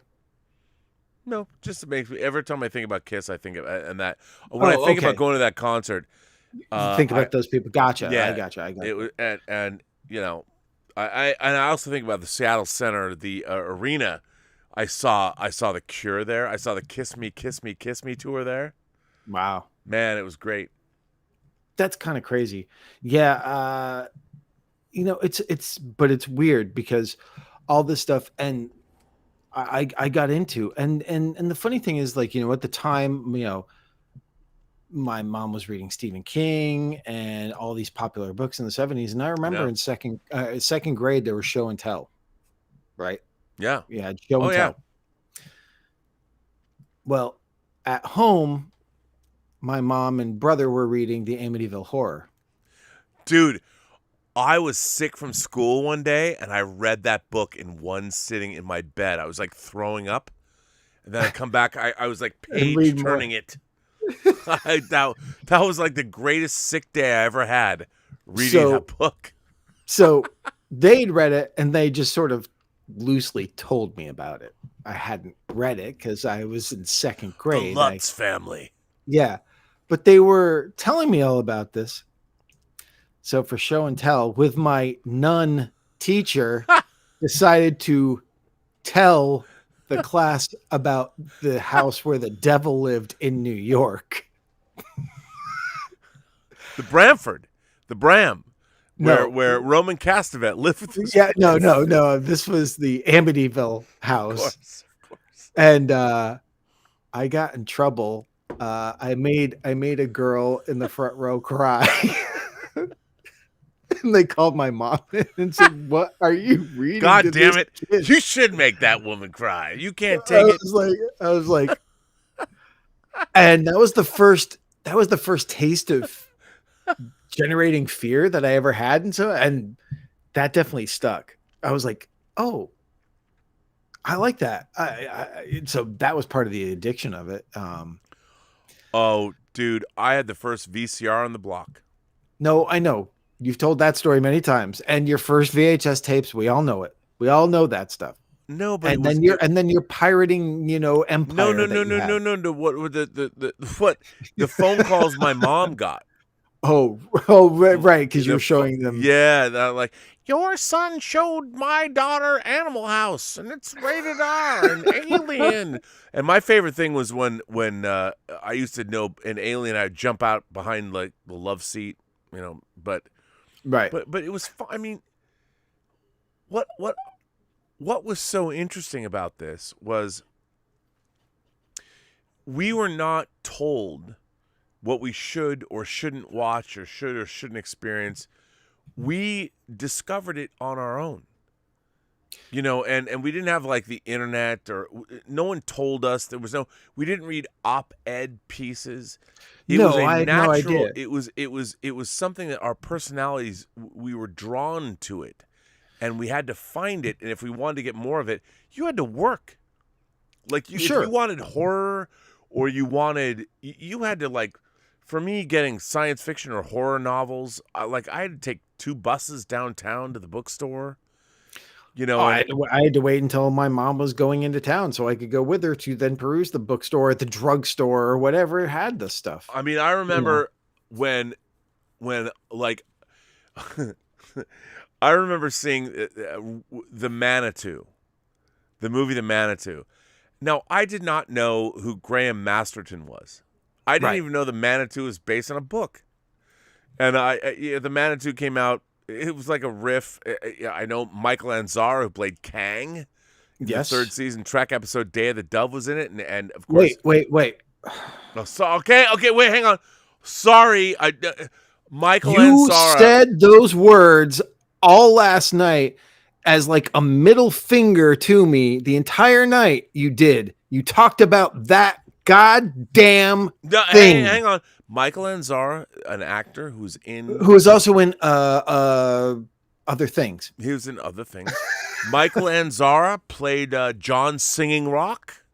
Yeah. The Indian shaman in the Manitou, and of course, Harry Erskine was played by a very famous Hollywood actor that was in Sweet Smell of Success. And he was a charming fellow. A charming fellow. Yes. Why am I drawing a blank on his name? Tony Curtis. Of course. Some Like It Hot. So and Stella Stevens was in it. Yeah, all the greats. All the greats. So all the greats that should be doing the Manitou. Okay, look. Hey man, listen. Hey, all of you Hollywood fucks out there, let me remake the Manitou. It's a fucking trilogy. The Manitou, Revenge of the Manitou, and fucking Burial. Now, Dave, you would probably say, well, Rob, there's more Manitou novels. Yes, I know. But those are the original. Those are the originals. Yeah. And he's and keeping it real, guys. He's keeping it Manitou real. By the way, I just lost. I had a point. I had a whole point that I was leading up to Well, about the you were just reading a cast line. And no. you didn't know what it was. Yes. So here's the thing. So I go see the Manitou. I didn't know what it was. I didn't know that there were books. I didn't know. Right. So one of the things that happened, like I have to say that if people ask me, like, okay, do you read more science fiction or more horror? I have to say, I read a lot more. Let's call it dark fantasy. Okay. Because I like the transgressive nature of it. Sex, violence, as a little kid, and I've told the story before, but there's a British horror author named James Herbert. Yes. And his early works were fucking hardcore. I mean, really hardcore. This is the man who gave us The Lair. Yeah, The Fog, the Rats, The Dark, Lair, The Rats, the Fog, no relation to John Carpenter. No. The Survivor, which was made into a movie. Shrine was made into a movie. Fluke. Fluke is so good. Most recently, there was just an adaptation of one of his things. I think it was Shrine. It was Shrine. Yeah, it was Shrine. Called something else, but yeah. So my Aunt Barbara, my dad's sister, she would buy me books, and I would give her books that, like, I couldn't, as a kid, like I can't. I felt I would get in trouble if I bought them. And my Aunt Barbara, I gave her, for my birthday one year, 5 James Herbert books, because I had read The Rats at summer camp. Right. You know, which was adapted into Deadly Eyes. Yeah, which was only half the book or whatever. But so my Aunt Barbara, I give her this list of books, like The Fog, and she calls me up and she goes, Bobby, I went to the bookstore to get those books you wanted, and the woman at the bookstore said, how old is the person who's buying these books for? You know, I'm like 11. Right. And I go, Aunt Barbara, they're just monster books. Right. Not knowing. No. And she didn't know I was like jerking off to chapter 5 of The Fog. She would not know that. I didn't know I would until I got the book. But it was true, because chapter 5 of James Herbert's The Fog was all about this sexual relationship these characters had. And it was very hot. So but you know, at 11 years old, I'm like, this stimulated my loins. Believe me, there. I mean, it's funny, but you know, there were sections of the Howling novel, dude, and especially the Gary Howling Bradner. 2, where Marcia, who was in the movie very briefly, was a very big character in the books. But there was some pretty explicit stuff in a couple of in those books, and I was like, oh, okay, yeah. Oh man, all of my masturbatory fantasies came alive in horror novels. I mean, because they had the most explicit. I mean, in Revenge of the Manitou, there's a sex scene with bed sheets that come alive. I remember reading Videodrome. I remember reading Videodrome as the book before I ever saw the movie. Yeah. And the thing is, again, going back to the Black Sheep thing. So I rented Videodrome and I'm watching it, and of course, I think my mom or I would always get embarrassed because they would either be watching with me or something, and then there would be that point where he's watching the porno tape and the gay Samurai Dreams. Yeah, and she reveals the dildo, and it's just like, and you just want to like crawl under like something like so they don't see, because my parents were kind of chaste in the sense of like, oh yeah, you know, dude, what? We rented Porky's. You go upstairs. You can't watch this. I mean, I've told you the story before, probably. The worst thing ever in my life. Well, there were two. The first, though, was so we lived in a tri-level, like a Brady Bunch house. So there was it was like a split-level house, 2 stories and then a single middle story.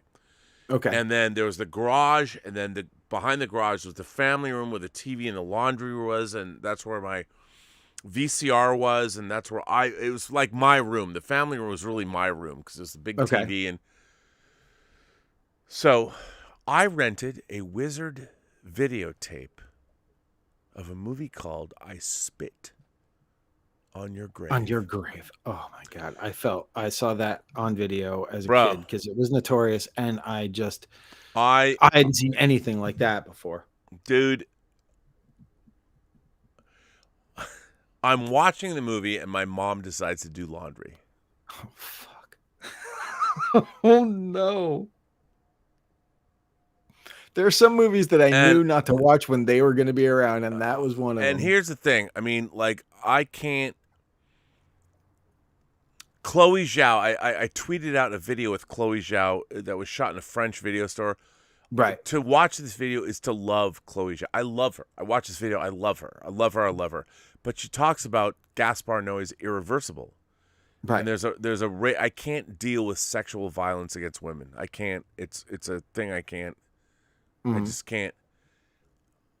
So I'm watching I Spit on Your Grave. And the only reason I got it was because Siskel and Ebert did a story, an episode about horror films, and they equated like The Howling with I Spit on Your Grave. So I'm like, ooh. Yeah, because they talked about it in a slasher sort of thing before they'd ever actually seen it. Yep. They just based it on the trailer. Ripped on The Howling. Imagine your worst fear a reality. Yeah. And so they talk about I Spit on Your Grave. So I got that Wizard video, Charlie Band's company. Yep, the big box. With Demi Moore on the cover. Moore, yes. And people don't know that's Demi Moore. It's Demi Moore on the cover. So I took it home, and it's a horror film. I didn't even know what rape was. Me either. I didn't know what it was. And I'm watching this film, and I'm like, it was so traumatizing to me because, like, I loved women. I've always loved women, and since I was like 5 years old, dancing with my Aunt Linda, and my head nestled between her pendulous bosom. I'm like, this is the greatest thing ever. I've always loved girls, and like, I'm watching this film, and my mom is going up and down because I don't know. It's called I Spit on Your Grave. It's a horror film. I didn't know what it was about, but you watch these guys hunt down and rape a woman multiple times during the movie. Yeah, and then she turns the table and castrates one of them in the tub. Yeah, no, she's like, yeah. It was the most unpleasant film in my entire life. There are two movies that I hate. Mm-hmm. That's one of them, and I'm fascinated by Mir Zarchi, who directed it, and the whole Day of the Woman thing. The other one is Irreversible, which I really actually love, like Chloe Zhao, but the 10-minute rape sequence, I've never been able to watch the whole thing. I can't watch it. No, I can't either. I can't watch it. And Last House on the Left, the original Last House on the Left, I would say kind of goes in that territory too. Yeah, but the rough stuff in that is really rough. It's rough. And it definitely made me feel the same way. Like I needed a Silkwood shower after watching both of those. I just felt people are like, what's Silkwood? But you're absolutely right. But you know, I mean, rough. One of the a Silkwood shower is completely metal. Guys. Yeah, it is completely metal. And I'm always talking about banging on about verisimilitude. And I think that, unfortunately, movies like I Spit on Your Grave and Last House on the Left, there's a verisimilitude I don't want. Irreversible, I appreciate. It's very interesting. I tweeted it out, and it's a 22-minute video with Chloe Zhao going to a French video store. And it's really... She really knows her stuff. And I watched this and I'm like, I wish she was my friend because we'd have like long conversations about movies. She really knows her stuff. She is not some dilettante. She is a fucking filmmaker. Have you seen the documentary like My Life with I Spit on Your Grave, which is made by Miyazarki's son? that came out. No, was that on the box set? It was in the box set. You can get it separately now, and it's also available like on Tubi TV. I watched it. It's fascinating, and the thing is, I always said, oh, you know, and you and I had this argument before where I said that fucking guy says it's a feminist movie, and he was doing like bullshit, and then I go back on from what I said. I was completely wrong, because you hear the genesis of that story, right? And you're like, oh, holy shit, okay. Yeah, it's a pretty interesting, fascinating thing. Now, again, I don't think he's a very good film. He's a good filmmaker in the sense of that he made something that was very raw and rough. Well, and I would stick say with you. It's akin to Texas Chainsaw. I mean, I think Texas Chainsaw is on a whole nother level of artistry and competence and stuff like that. In a way, well, no. But what I would say is in its savagery. But yes. I in terms of its reality, I mean, I think in that is much more contrived. Texas Chainsaw is a brilliant. Like when I think about what I love about cinema, when I always talk about verisimilitude, Texas Chainsaw is unique. It is a singular effort. There's to me, it's unparalleled. However, no, exactly. With I Spit on Your Grave, to me, I Spit on Your Grave is it's craven. It's not, but the reality of it, with the long camera takes and the just. Yeah, it is unrelenting in its. There is no escapism in it at all. Oh, and you know, one of the big reasons of that is, unlike Texas Chainsaw Massacre, there is no score. None. The only music that is ever in that movie is diegetic. It's in the frame. Exactly. Which definitely gives it a much more real feeling to it. And the thing is, you're just trapped. You're trapped with this woman as she's going through this. There's no escape for you. There's no, as the viewer, and there's no escape for her. And it's just, in that sense, it's unrelenting. So, but, not the thing you want your parents to walk in. Well, my mom did. I mean, I was watching I Spit in Her Grave, and because Siskel and Ebert talked about it, right? And so you blamed it on Siskel and Ebert. What was really what was? I'll tell you what I remember about this. So I wish I could give a layout. So imagine here's our room, and there's the garage here. The washing machine. It's reverse. It's here. I'm sitting here, and the TV is like up here. Okay. So I'm watching this. My mom comes down, and I don't even know what rape is. Right. I don't know. And this film is a film where they rape her 4 times in a day. Every man gets a chance. Yeah. And I've never seen this before. And I'm looking at this. It's incredibly distasteful, and I'm like, it was really genuinely shocking. I'm like, I hated seeing this. I hated it, and I'm watching it, and like my mom comes down to put the washer into the dryer, and you've got the retarded kid. Pardon me, the what do you call it? Can you say retarded? No, but at mentally the time, challenged. Mentally challenged. It was, in my mind, it was the retarded kid in 1979 or 80, whatever. It was 80. 80. And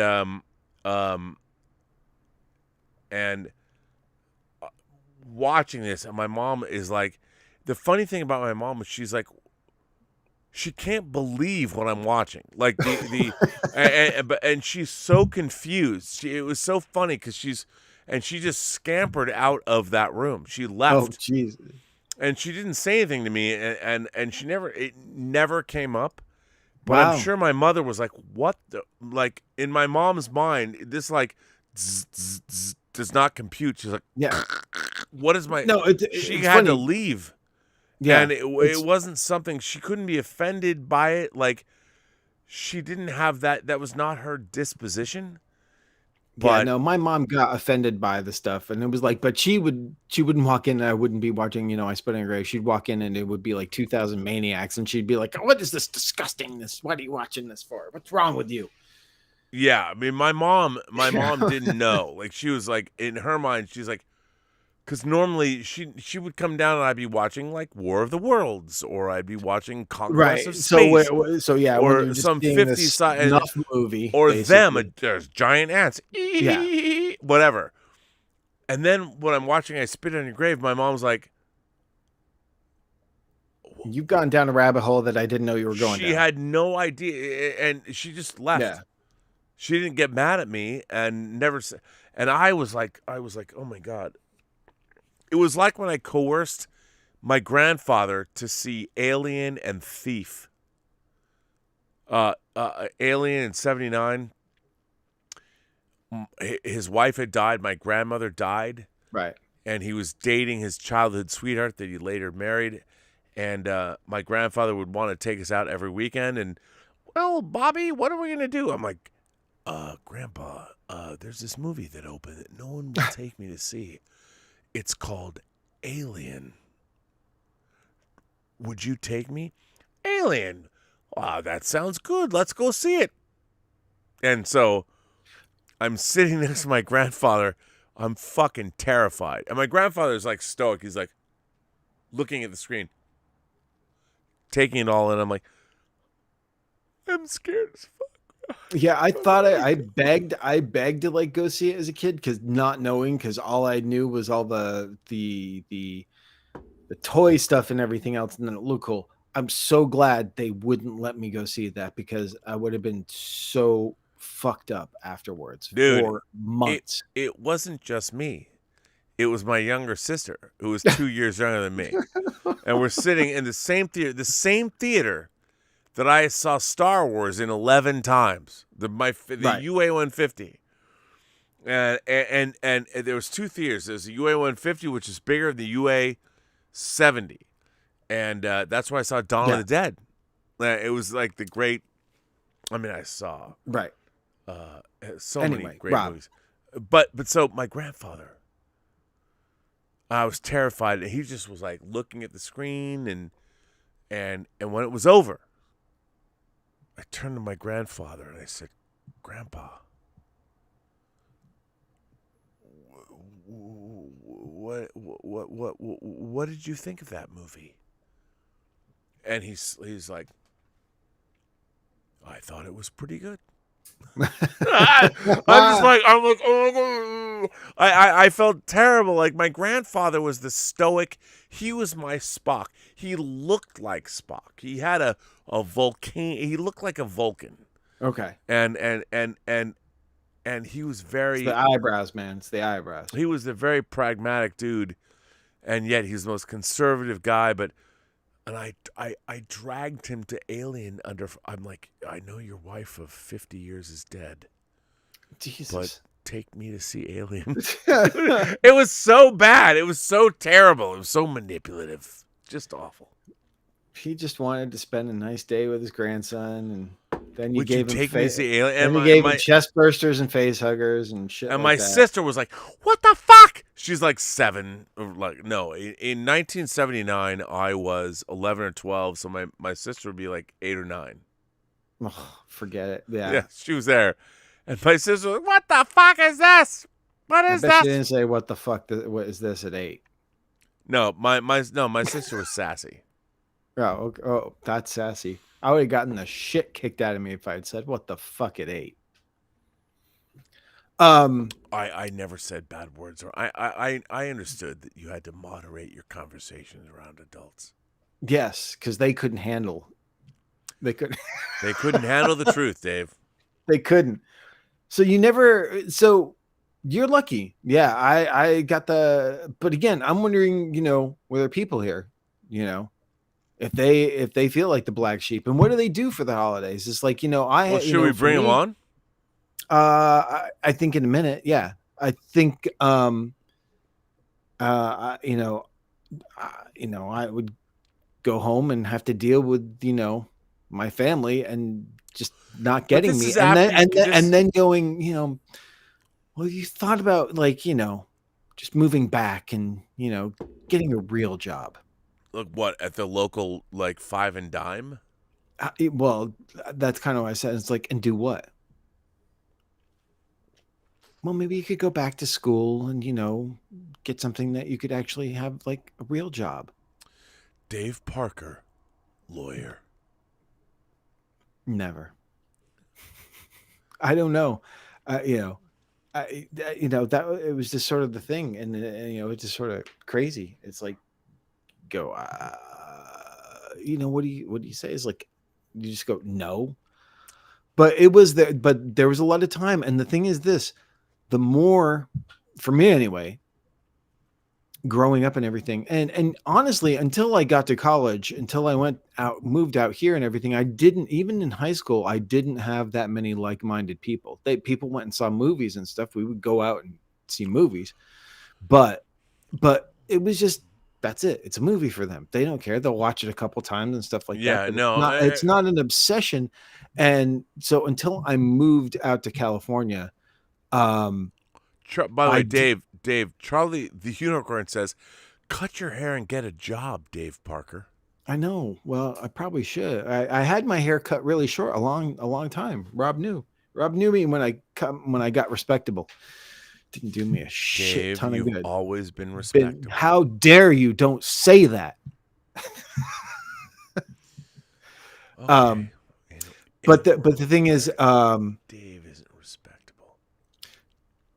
but it's but honestly, a lot of that sort of shunning, like, actually, them giving me crap about liking the stuff, the music that I liked, and the movies and the books and everything else that I read, it didn't push me away from that stuff. It pushed me more towards it.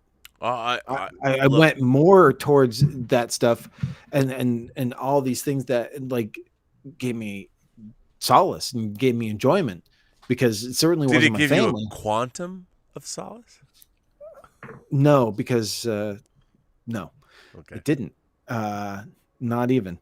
Um, Just asking. and yeah, that's the thing. Until I moved out to California, is when I finally found like-minded people, and then I was like, okay, now people get me. Now I can have these conversations. Now I can talk shop to Yeah, of people. course. Yeah. And that, Me too. I mean, that's how we met. We met in line in a movie theater, and we started talking about stuff that we liked, and it was just sort of like, all right, Well, I mean, what was really interesting about LA of the 90s is that so many people had moved here. It was like Close Encounters, hearing the clarion call of the aliens. very, very much so. We're all going to Devil's Tower. We don't know why. And we all came to LA and we all met. Like, what's really interesting is that if you look at the community in Los Angeles, and specifically the horror, people that loved horror, Yeah. we all met because there were screenings and events and all kinds of things. And so, I there are people I've met over the last 30 years. I met them at screenings of something. Like, Yeah. I'll never forget, like, there was a Dario Argento At the festival Raleigh. At the Raleigh Studios. Yep. Yeah, and Tarantino. Yep, Tarantino like didn't have a ticket. I gave him my ticket to see Deep Red. Yeah, and the funny thing is, like, I had met Tarantino. The first movie I worked on that Jeff Burr was directing, Tarantino was in. He did a little cameo, and it was right after he had finished directing Reservoir Dogs. Right. And literally, they were just starting to edit it. And then, speaking of holidays, I spent 2 Thanksgivings having Thanksgiving with Quentin at his manager's place, Catherine James, who was in the Valley, who was also the manager of my friend Courtney Joyner. So yeah, who's now a novelist. Who is a novelist? Yeah. as along well with as Brandon Boyce is doing Western novels. yeah, and Eric Red as well does too. And, But and I have to say, that was a little like when we were making Free Enterprise, speaking of novelists, just so you uh, know, Mr. Ray Garton is in the house. well, and I was explaining to someone earlier today about Ray Garton, and I was like, bruh, like for me, what talk about horror novels. There are in the mid '80s, horror novels were my jam. Like I loved, and Fangoria had their Nightmare Library reviews, and Oh yeah, they were great. they were great. And whenever I loved horror novels more than sci-fi novels. I don't know why, whatever. And I discovered Ray Garton's novel Live Girls, which, by the way, Yes, me too. I mean, I've shown it on the show before. I have the slipcase, but yes, and it's still not. And to me, there's something about it's the paperback cover, man. I love those paperbacks, dude. I mean, I can't grab it too far away, and I've got too much shit in front of me. But my original Live Girls paperback, I have it right over there, and it's I mean, that's the thing. I loved the artwork that was done for those paperbacks, and that's what got me to buy them. And then that's why I discovered so many of these awesome novelists. Dude, I have to say, a couple weeks ago, I get a packet in the mail. Mm-hmm. Don't know what it is. I'm like, what is this? I open it up. I'm like, Ray Garton has sent me his paperback covers that have not been like they're like pre-cut or whatever. Oh, okay. They've not been wrapped around the text. Suitable for framing.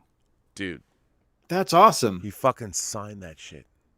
Oh, good for you, Ray. That's awesome. Dude. He's a big fan of yours. He posts about Love and Free Enterprise all the time. Well, I'm a huge fan. Did he ever get back to you about Hills? Because we sent him one. No, I don't know. I think we could put him on the spot since he seems to be a big fan of I Spit on Your Grave. Like, I was dating a girl I was madly in love with, the TJ, who I loved to death. I mean, always will. And he was friends with her. There was a little wackiness, just like 10 years ago or whatever. But I know TJ. Of course, everyone does. I remember her. I know, of course. She's Anthony Troy says we should invite Ray on, and then maybe he can give us his unfettered review of The Hills Run Red. Ray has been invited. He has said to me he knows he's had some voice problems and things, and I'm like, he will come on the show. Gotcha. Ray Garton will come on the show. I mean, Ray sent me okay, I have an almost half a shelf of Ray Garton hardcovers. Ray, I don't know if he remembers this. Maybe he does. He sent me a hardcover of Sex and Violence in Hollywood, and it's an oversized. It's an oversized hardcover. Yes, I have it. Yeah, he sent me that. And I have a Slivers and Bone. I'm looking at that. I've got Mick Garris's books, and then Ray Garton's books, and then of course you've seen I have the Dark Harvest slipcase, Crucifix Autumn, and then the Live Girls that comes anyway. Yes, I'm a huge Ray Garton has been someone in my life for 35 years. He's been since Live Girls for me, since I discovered it on paperback. It's awesome. Why is there not a Live Girls movie or a because we talked about that with I know, but if they can make Todd Grimson's brand new cherry flavor, hey, Rob, settle down, because he already answered your question before. He said it's got rights problems, dude. I know. It's been optioned so many times, and now it's a whole big mess. It's like Dave.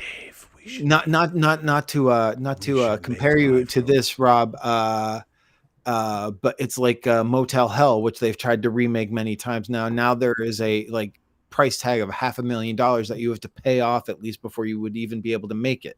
Yeah, that's fun. I would love to do Motel Hell I mean, dude, okay. because Mo- mo- Rob, it takes all kinds kinds of of critters to critters make to make Farmer Vincent's Vincent's fritters. fritters. Which, by the way, I saw in a drive-in, and the second feature was They Came From Within. Shivers. For my That's a first David great Cronenberg film. drive-in, man. Oh, at the drive-in, that would be so great. Dude, it was great. But you know what? So I do have the Steelbook of Motel Hell, which I'm on, by the way. I didn't know that. I do the commentary with Kevin love Connor, the that. director. By the way, what was that? Fangoria issue 9? Number 9. Number 9, right? Number 9. Yeah. I have that issue. That was a rough issue to get. It was. Well, yeah, because they pulled it because they Yeah. got so many complaints because of the cover. They pulled Yeah. it, and yeah. But I got a pristine number 9. 9. By the way, you know, and then 10 was, I think, the zombie cover. yes, it was. By the way, do you know who was on the cover of issue 4 of Fangoria? Spock. Okay. No, that Yeah. was 2. No, that was no, 4. it was You're 4. right, It was you're Spock. right. Yeah, it was Who Spock. was on 6? 6? Was that The Shining? R2 and 3PO. Oh, was that R2 and 3PO? I thought that was earlier because No. they were originally being like Spock was sci-fi. 4, and- R2 and 3PO was 6. 6. Gotcha. But my God, Motel Hell, they just stepped it up. But you know what's funny? I would love to do. People don't understand about the horror novel splatterpunk scene from, I want to say, 84 to 96. So there was let's give it a 12 or 14 year period of time. Yeah. There was some really transgressive horror done. Ray Garton was part of that. Live Joe Girls Lansdale Club. came up at that time with Joe the drive-in, Lansdale, which I know they tried to make Skip a long Inspector. time.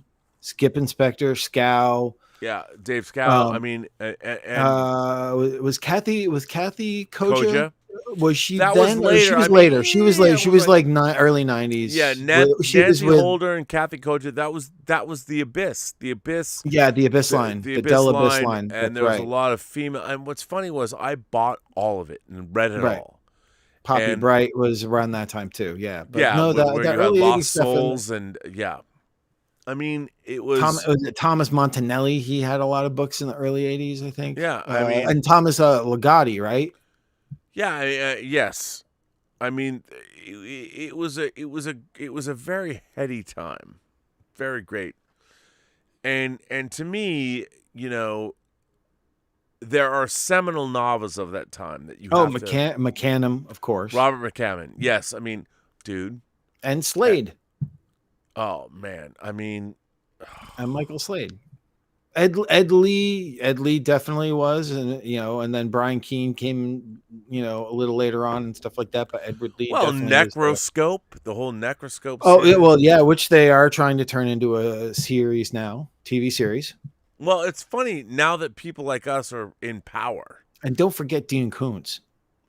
Well, and Straub, of course. Peter Straub was it was doing a lot of great stuff then too. To me, Peter Straub, one of my favorite novels ever is Shadowland.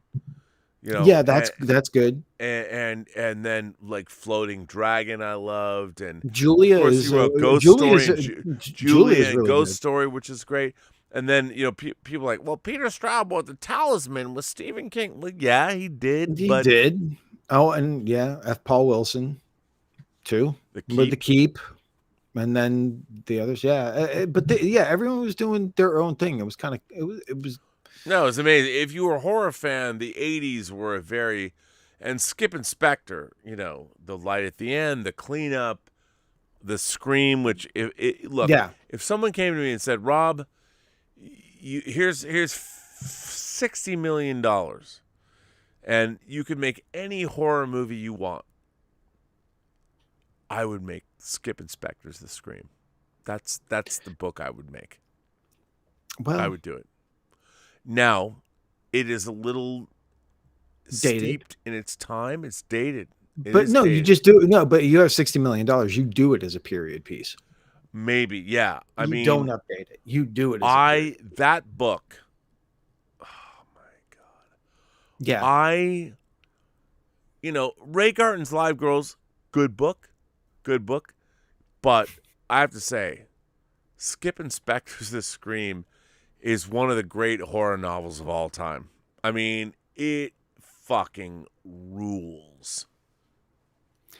The 80s was a great decade to be a horror fan. And I think that was the thing that, we talked about, what's the best decade of movies? And you said the 40s and the 70s. And I was like, I think the 80s for me and stuff like that. Cause I think it's just like, I'm a little younger and that's what I gravitated more towards. And those are the movies that made more of an impression. Well, but of course I'm going to, diplomatically, if I really step back and look at it, I'm sure you're right that the 70s had way more stuff for me. But anyway. Yeah.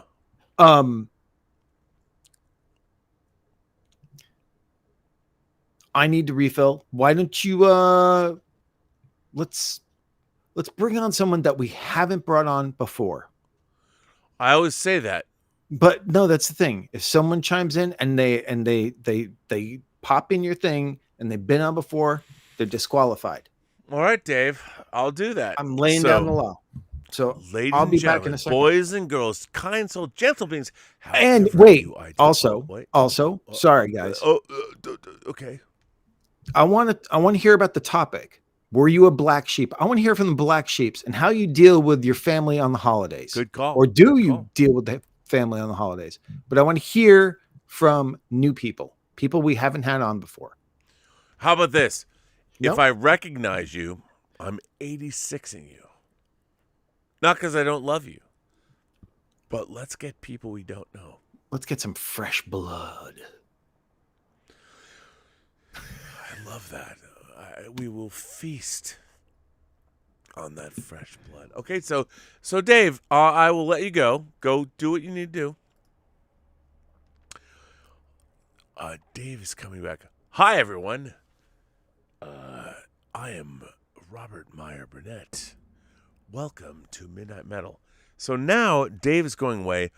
I am going to say, I will reiterate this. I mean, God bless all of you. We had a great member call earlier today. What I am going to do is I'm going to open this up to you, the viewers. We want you to come on the show. But you can't, if we know you, if you come on the show before, according to Dave Parker, I will 86 your ass. I will throw you out the airlock. I need new people. I want new, long live the new flesh. New people. That doesn't mean, if I know you, maybe it doesn't matter. Let's see. I'm now going to put the link in to the live chat. If you've never come on the show before and you want to, hang on. The link is now in the live chat. If you have what it takes, if you have a story to tell, my God, we are waiting for you. Join us. As the Evil Dead would say, join us. Ananathrak Uthras Bethrad Dothyende. That was, pardon me, that's a little fantasy. It's not horror. It could be anything on the show. Who knows?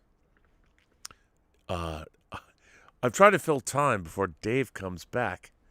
Maybe he'll be back. Maybe he won't. Who knows? By the way, Carl, Bruce. Carl, I hope you don't need Dave here to have me answer your... Carl Bruce sends in a super chat and says, cheers, gentlemen.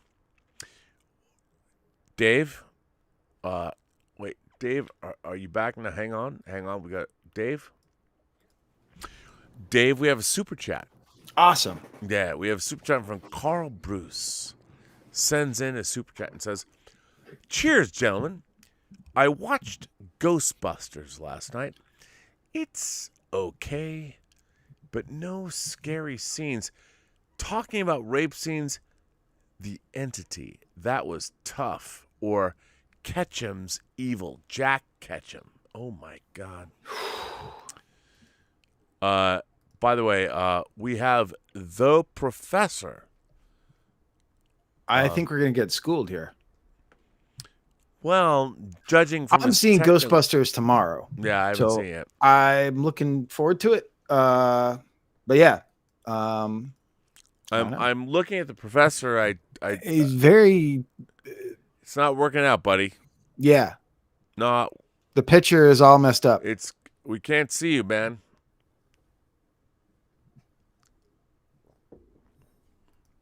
Well, what can we do? We'll get someone else on.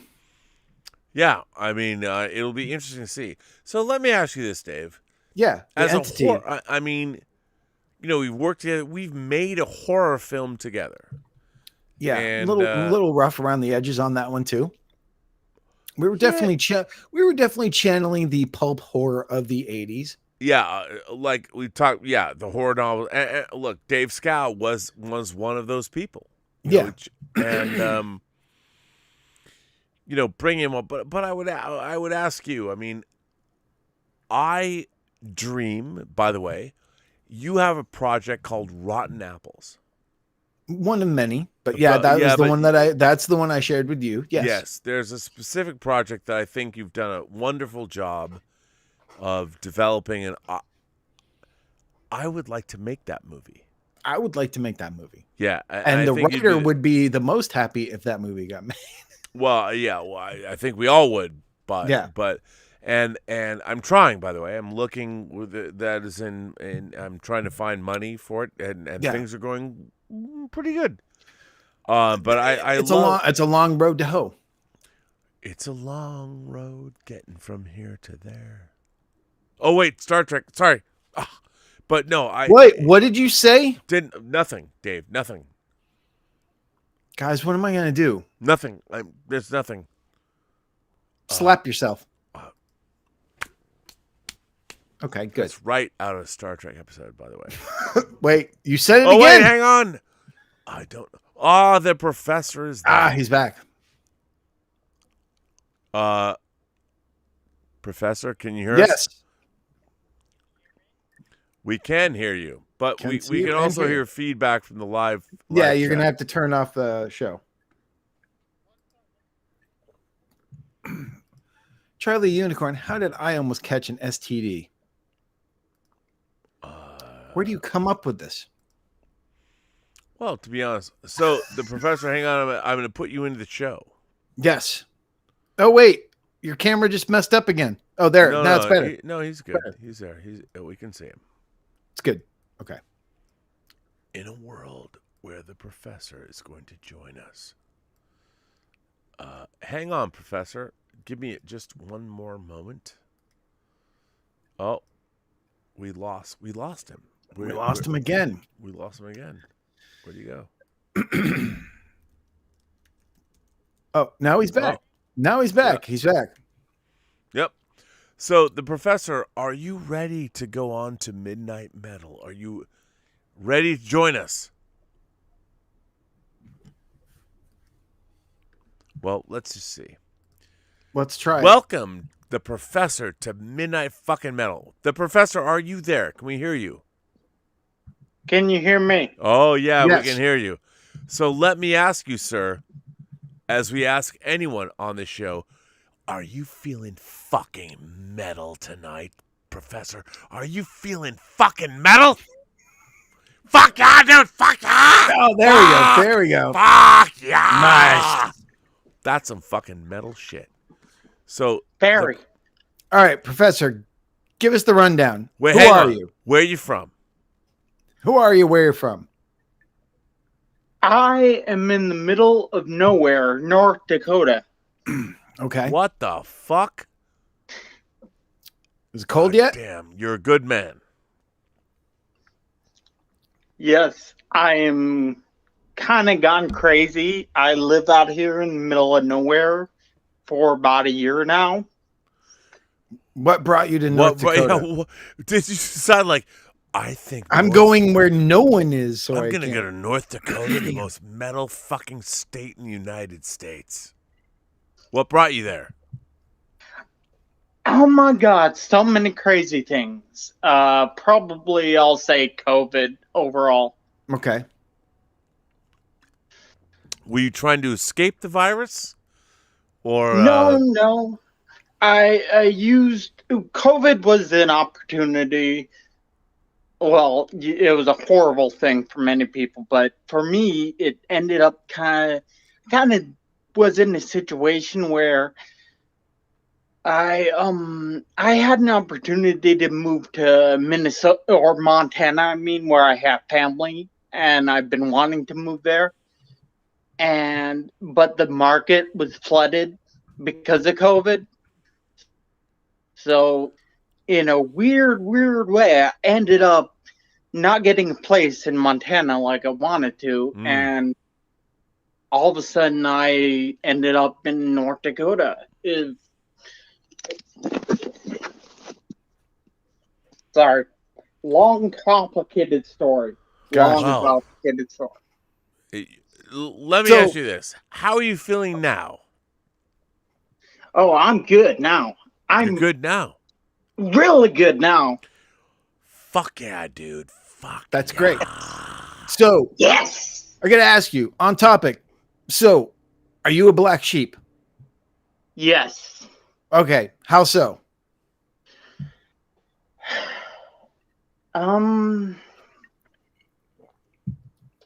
How so?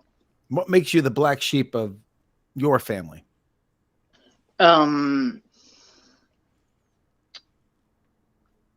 My family's pretty religious, and I'm not religious at all. What religion? Catholic. Everyone in my family is very Catholic, Well, okay. and I'm just not. And everything I like is really, really weird to them. Okay, what do you like knowing that you can't say the two words that are banned from the Saturday show, which are like Rob's two favorite words in the That would world? be Star Trek. I love Star Wars. Yay! Thank God. All right, then. and Dave Parker I'm- didn't ban those two words.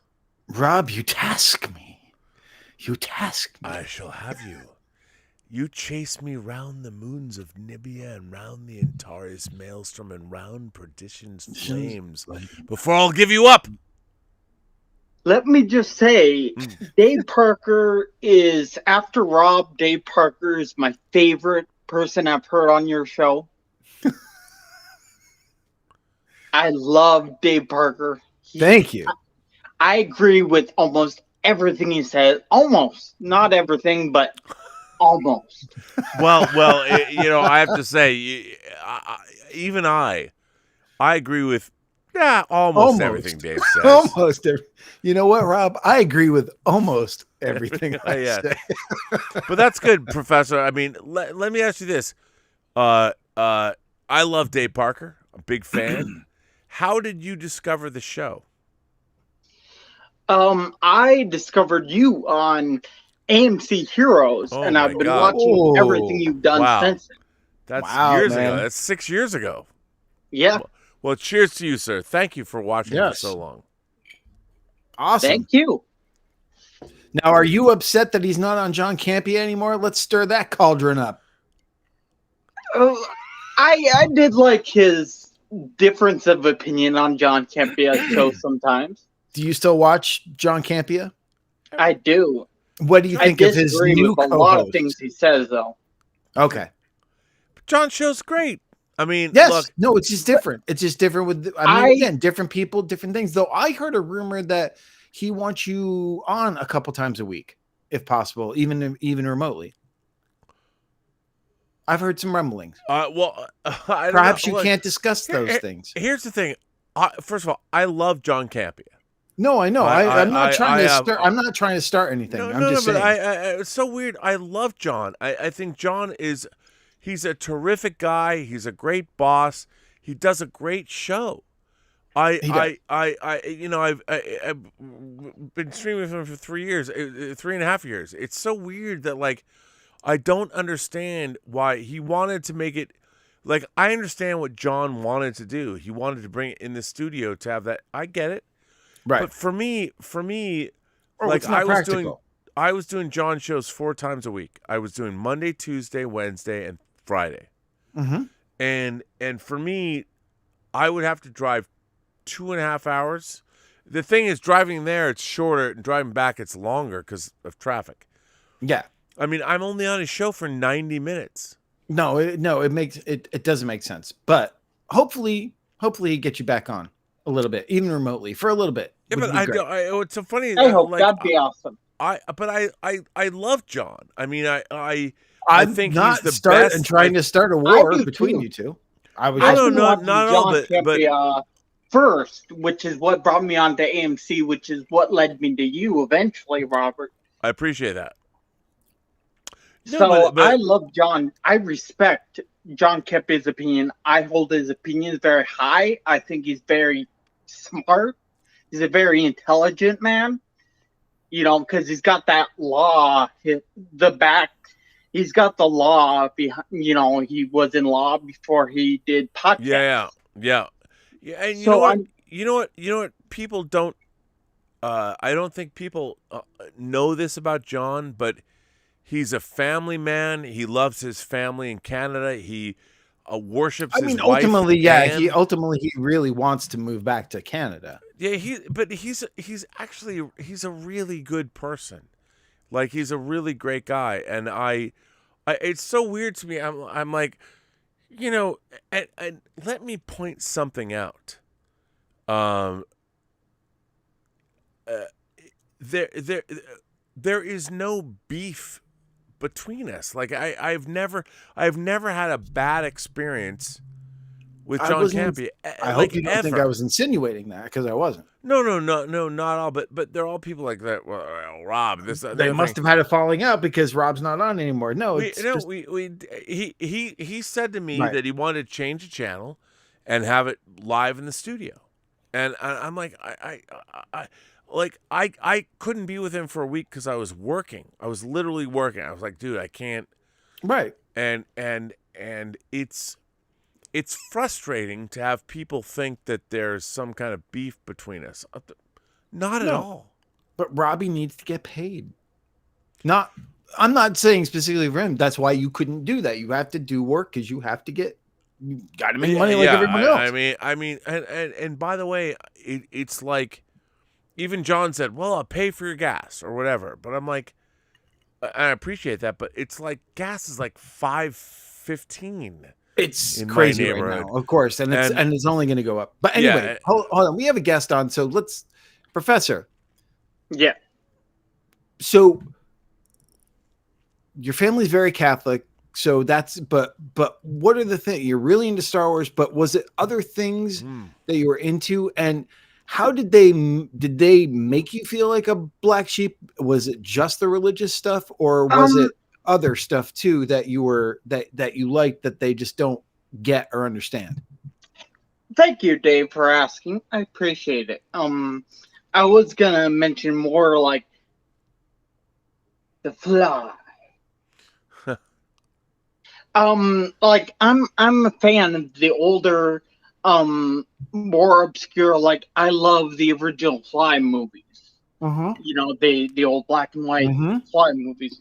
You know, I like all kinds of really weird horror stuff and whatnot, which my mom used to try and shun me from. Yeah, she used to try and get me off of that stuff. Yeah, that's a great box set, by the way. Thank you. Do you have that, Rob? I that do. Scream Factory Fly set? Yeah, that's it's amazing. Great. Scream Factory. I love Scream Factory. I'm getting the naughty cut of Krampus in the mail soon. Oh, yeah, me too. Me By too. the way, I will be right back. You guys keep talking. Oh, okay. Okay. So I when I started in my late teens, I started growing my hair, you know, down to my shoulders. You know, I just started growing my hair out. I started dyeing it black, and I always had my aunts because I lived around my family all the time, and they really hated all the changes. Although some of them were little changes, they hated some of the changes I would make in my lifestyle.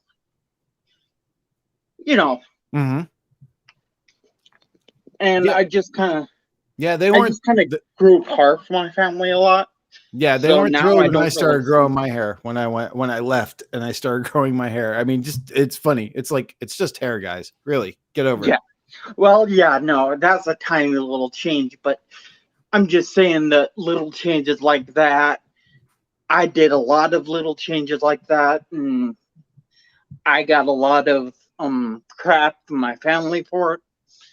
So eventually I just kind of moved out on my own, of course, you know, when I was old enough, and I kind of grew apart from most of my family, unfortunately, but Yeah, it's tough. And this was something I want to bring up next week, probably a little bit too. But and I mentioned it earlier, where and I don't know how the rest of the people watching feel about this, but to me, it's like I've got two families. I've got my blood relation family, and then I have my family that I made out here of people that are in some ways not probably not my brothers would not be thrilled to hear it, but are in some ways are much closer than blood as far as that goes. And I think that's the thing when you decide to sort of go off and unlike everyone else in my family, they all stayed together. We all stayed, they all stayed like kind of in the same place for most of their lives, and only recently have like moved separately apart where we're all sort of separate. But but my one brother doesn't really hang out with anyone at all. I mean, he's really like, just sort of, kind of a loner, which is strange to me. Or at least that's the perception that he puts out there. So it's kind of weird. Yeah, but I have like blood family, and then I have my secondary family. Like Rob is part of my like family, the way I look at it now.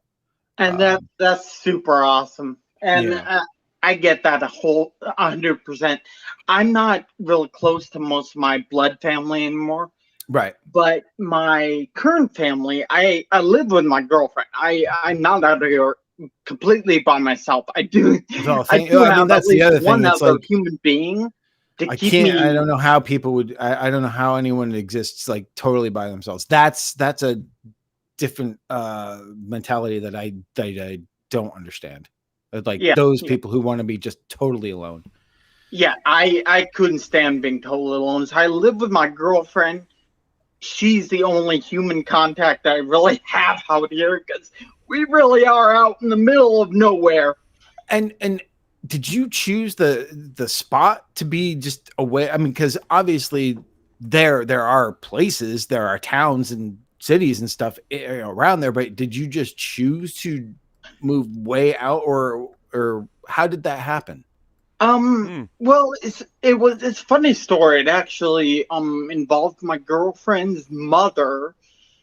Had a place out here in North Dakota, kind of in the middle of nowhere. Do you know where? You ever heard of Oaks, North Dakota, or Aberdeen, South Dakota? I've heard of Aberdeen.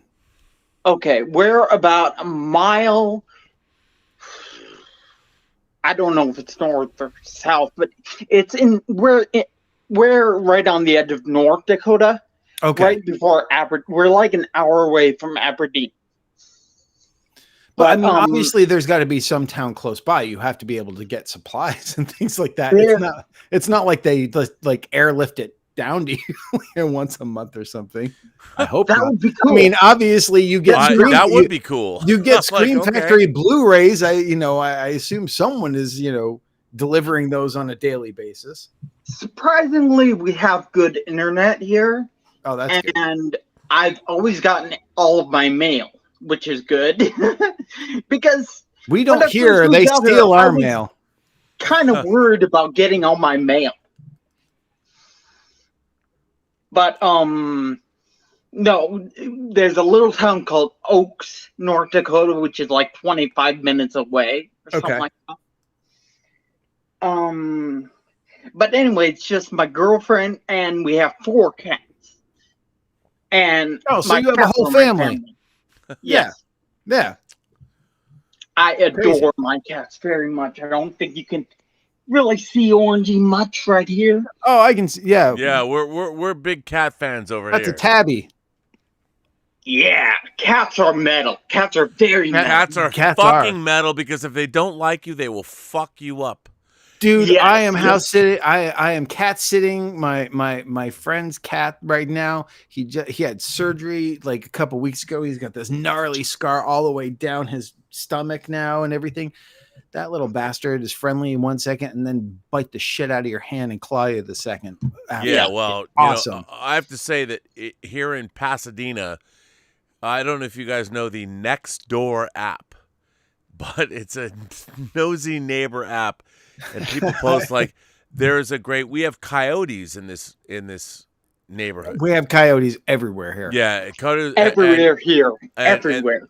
there was a great video someone made where a coyote went into someone's backyard and a fucking cat chased that coyote within an inch of his life, and the video is a security cam, and you see this coyote like run out and leap over a fence, and a fucking cat comes right out behind him like and leaps higher up and like fuck you. It was so great. I loved it. Cats are awesome. Dude, They are my awesome. cats are like No, that. no, too. it's funny because Rob, you're a dog person now, We have a cat too, though. but you're now more a dog person. Well, I mean, look, I never had. I mean, dogs I know you growing like up. I know you like your pussy. I love my pussy. I'm not saying that you I don't. love my pussy, and she's great. You, you should, I mean, what are you talking about? I know if I said what I wanted to say, I'm gonna get. The next time I see you, I'm gonna get smacked by someone else. I don't think anyone that knows me would ever say that Rob doesn't like his pussy, because he does. I've loved it since I was very young. I lived in a cat household. My mom was a crazy cat lady, so we had pussy cats from the time I was. Wait, what were you talking about? Yeah. I'm surrounded by 5 pussy all the time. Thank love God. it. I mean, that's thank the God. way you should always live. Professor, what do you do? So you work from home. I have worked from home for the last 6 years now. Wow. What do you do? Well, when I say work from home, I'm like I do Uber, I do Lyft, I do every possible one of those, DoorDash, everything that as it came out, every kind of independent. But you're an contractor entrepreneur. You're a self-made man. Right. Yes. And I've been doing that for like 6 years now, give or take. And I adore it because it's so freeing. It's so freeing. I make my own hours. I make my own money at my own pace. And I've always been able to live off that. Now, granted, I know that's not a huge career or something like that. And I don't make nearly the kind of money that I'm sure you guys make. Oh, But- yeah. We're No. Rob is just hugely in debt by everything that you see behind him.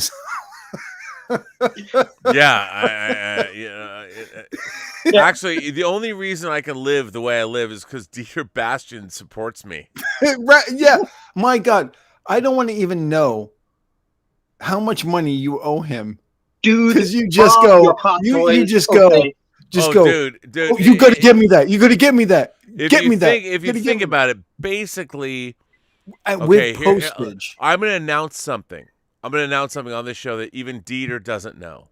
Oh God. So, so Elizabeth Gwendolyn Bell, my girlfriend, who I live with, The arbiter of cinematic excellence. So we're going to bring back. So she is graduating from Art Center, and she is going to spend 2 weeks in Germany. And she's going to pick up. She's going to take an empty suitcase Okay, Dave, just to fill with your discs. Dave, no, just hang on. Hold on. So Elizabeth, upon graduating, is going to spend 2 weeks in Germany. So, and she has scholarships end of April, beginning of May, 2 weeks in Germany. And I'm like, come on, baby. I got to go to Saarbrücken, Deutschland. I got to go to Saarbrücken, Deutschland. If you're going to Germany, I can't not go Say to it again, Rob. It was a little slurry. Saarbrücken. It was not slurry. Saarbrücken, Deutschland. By the way, I love Dieter. Dieter is hilarious, and he's so much fun to listen to. Look, Dieter is the man, but you know what would be even better? Is if he knew that I was coming to Germany and expected to stream with him in his house. He would have to, I can only imagine, it must be just like here. What you can't see can't hurt you. Merry Christmas, sir. Merry Christmas. Yeah, I'm like, Dieter. Oh my! Hey, in April and May. Wait, what? What am I missing? In the chat, Mr. K said, but we do have a super chat, but Mr. K said, if Rob made a softcore film, would you watch it? I assume. Well, that's we different. already did. I already directed episodes of Mr. K. If he made one or if he starred in one. Different question. I've done both. Let me just say, you haven't really starred in a softcore movie. I starred in a hardcore movie, but not in a sex scene. Dude, I don't have the cock for it. That's I mean, true. I wish I did. I wish I was well hung. Movie magic, dude. I've got basically a 7-inch dick. Come on. Although I magic. willed it well. That, what do you want me to say? I mean, look, I'm a cunning linguist for a reason. Oh my goodness. I've seen my fair share of porn, and you could do a lot. Come on, I don't believe it. Come on is exactly right. You're not the professor for no reason. Professor of what? Apparently, many things. Oh, many. Wow, this has been derailed. Shocking, Rob. Shocking. In a world. That never happens on this show. The shocker. The shock. What did you? What was that? What did you just do? This is shocker. Yeah. What, that's a shocker. What? From what? You're not a Kevin Smith fan? Oh, yeah, I'm a Kevin Smith fan. How dare he take Wes Craven's movie and give it some sort of stupid fucking hand signal? God damn it. He's no Dudes of Wrath. I have a lot of problems with Kevin Smith. I actually don't like Kevin Smith very much, but I like his movies. I do like most of his movies. You know who likes Kevin Smith? Who? Kevin Smith. Oh, hey, man, I used to write for Kevin Smith's website, Movie Poop Shoot. Who doesn't like a lot of people like Kevin Smith. Tusk was a really great movie until they put Justin Long in the goddamn suit. Oh. It was a really great movie until they did that. It's a. By the way, can I wait? Hang on, boys. You can do no wrong with Justin Long. Okay. Living with Dameron sends in a super chat and says, "If I had $60 million for a movie, I wish I would make Human Centipede Dead Vessel. The year is 2340. A human centipede infected by a zombie virus on a space station." Okay, you know what? And then ends with but he ends with just kidding. No, I know, but you know what? He's not kidding. No. I would watch that shit. I hung out with Tom Six. Zombie human centipede. Okay, Dave. So Tom Six, yes, go ahead.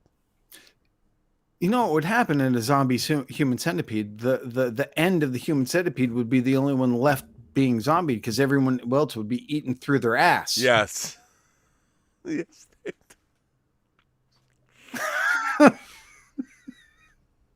And I'd I watch don't need, that. True. I wouldn't. I wouldn't. Well, listen, Professor, it was great to talk to you. Yeah, we're gonna switch out We're gonna rotate people out and in. But because so we're fast and furious. We live our life a quarter mile at the at a time. time. Well, I want to thank you for being here. Thank you for supporting your realm of America. Thank you for having me on. I quickly put this together to get on real quick, so if I was ever on again, I'd plan ahead better, and Awesome. so I'd have better audio visual. But Perfect. Oh no, it was amazing. Thank No, you so much. great for to being great here. to meet you, and thank you so much for hanging out and coming on. It was awesome. Yeah. thank you guys. Thank you. It's a lot of fun to talk to you. Well, it was great to have Right you here, on. man. In a Okay, world- have a good night, guys. You Right, too. you guys go away, or we'll go away. I like that. You guys. No. Well, ladies and gentlemen, boys and girls, that was fantastic. And there's all kinds of look at these technical difficulties. Look at this. What? Oh, My no. What- God, what? we're live. Oh, look, we're being obscured by my own technical difficulties. Prowess? God, how do you do it? I don't know. Rob, Look. are we doing a show next week? Being the holiday weekend, Well, I don't know. Are you going to be here? I'll be here. Okay, well, we should do it. And you know what's exciting about it when you really think about it. So, Rob, Yes, Dave. what? Oh wow, you've cut half my face off. No, it's back. Don't worry. It's back. What is next Friday? Next Friday, the day after Thanksgiving, Yeah, what is that? the Wicker Man Day. When No, they burn, what's it called? I don't know. It's Big Shopping Day, Rob. Oh, What's it called? It's Black Friday, Dave. Black Friday. So, what would our show be falling on? Sunday. Black Sunday. Oh, you're right. You're okay. That's pretty fucking cool. Pretty metal too. That's fucking metal. I never. So next week is our Black Sunday show. I don't know what that means yet, but Yeah, we'll figure it out. Let's see here. Wait, hang on. Let's see if anyone else wants to come on the show. The professor's here. He's gone now. Yes. Let's. We've only got 15 minutes, guys. 15 minutes. Be fascinating. We don't have just 15 minutes. It's 15 minutes for you. Really, Rob? Oh, Dave, come on. Really? Like, what do you want me to do? You want me listen, citizens. A, B, C, D, E, F, G. No, do it backward. Do the alphabet backwards. Z, We'll be here all night, folks. elemental P, Q. That's not Come on, very man. metal, dude. That's very not metal. Dude, it's very fucking metal because I'm That's very not metal. trying to figure it out. Trying to make it happen. Come on now. Who's coming on, Rob? Who's coming on? No one. Apparently, no one's taking the one? bait. No one's taking the bait. No one is. I mean, here, if you want to, like, dude, I can't make people come on the show. Charlie the Tuna Unicorn won't come on. He says he has nothing to contribute except his jokes in the chat. Really? I just called you out. I Charlie. just Come put the on. link. I see it. Does anyone Look, I can't make people. I know we can't. Oh, hang on. make Wait. people. We do have someone. Hang on. Goodness. Yeah. Let's see. Oh my goodness. Terry Spilsbury. Look at that. He's you know what? That's some what? And then he leaves. Terry, you Scott left. Like I just add you. He's like, oh shit. I'm on. No, I gotta leave. Okay, hang Fuck on. this. Well, maybe he'll come back. He doesn't know. Hey, okay. No.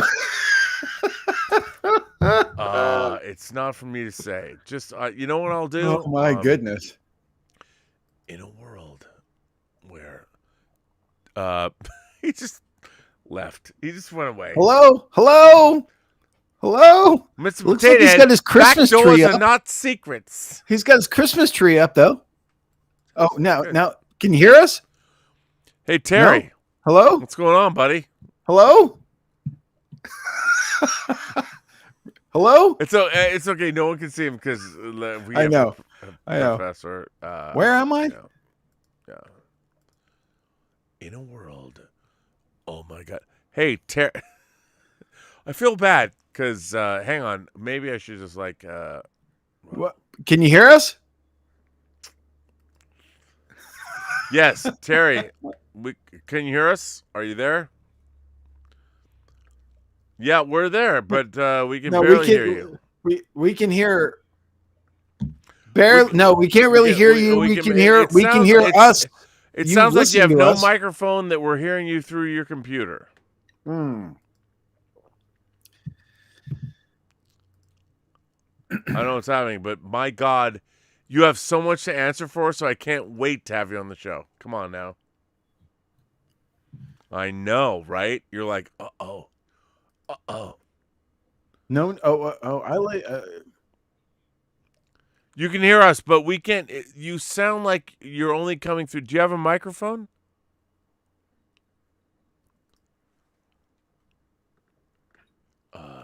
Charlie the Unicorn had no liquid courage tonight, so he's not coming on. Wow. I mean, He just wants to drink with Connie, though. First of all, everyone should drink with Connie. Rob, Connie is a very. But Rob, when are you going to start? I mean, come on. What?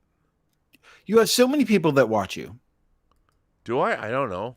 When are you going to start a love connection? The Burnett connection. Okay. The Burnett connection. Whoa. Okay, wait. Hang on. Let me just. Come on, dude. The only bush I've seen is on my front lawn. Dude. Hang on. Okay, Terry. Where's your microphone? Come on, because I love your background. Really? Oh, he's gone. Okay, Dave. So you're asking me. Connie, don't give me shit. There are some things I got to do. I'm sorry. I'm around tomorrow. Connie, come hang out. Have a drink. I'll be here. I will. Dave, I'm not going anywhere. Dave, let's talk about the love connection. So hang on. I'm going to add the. Wait. What?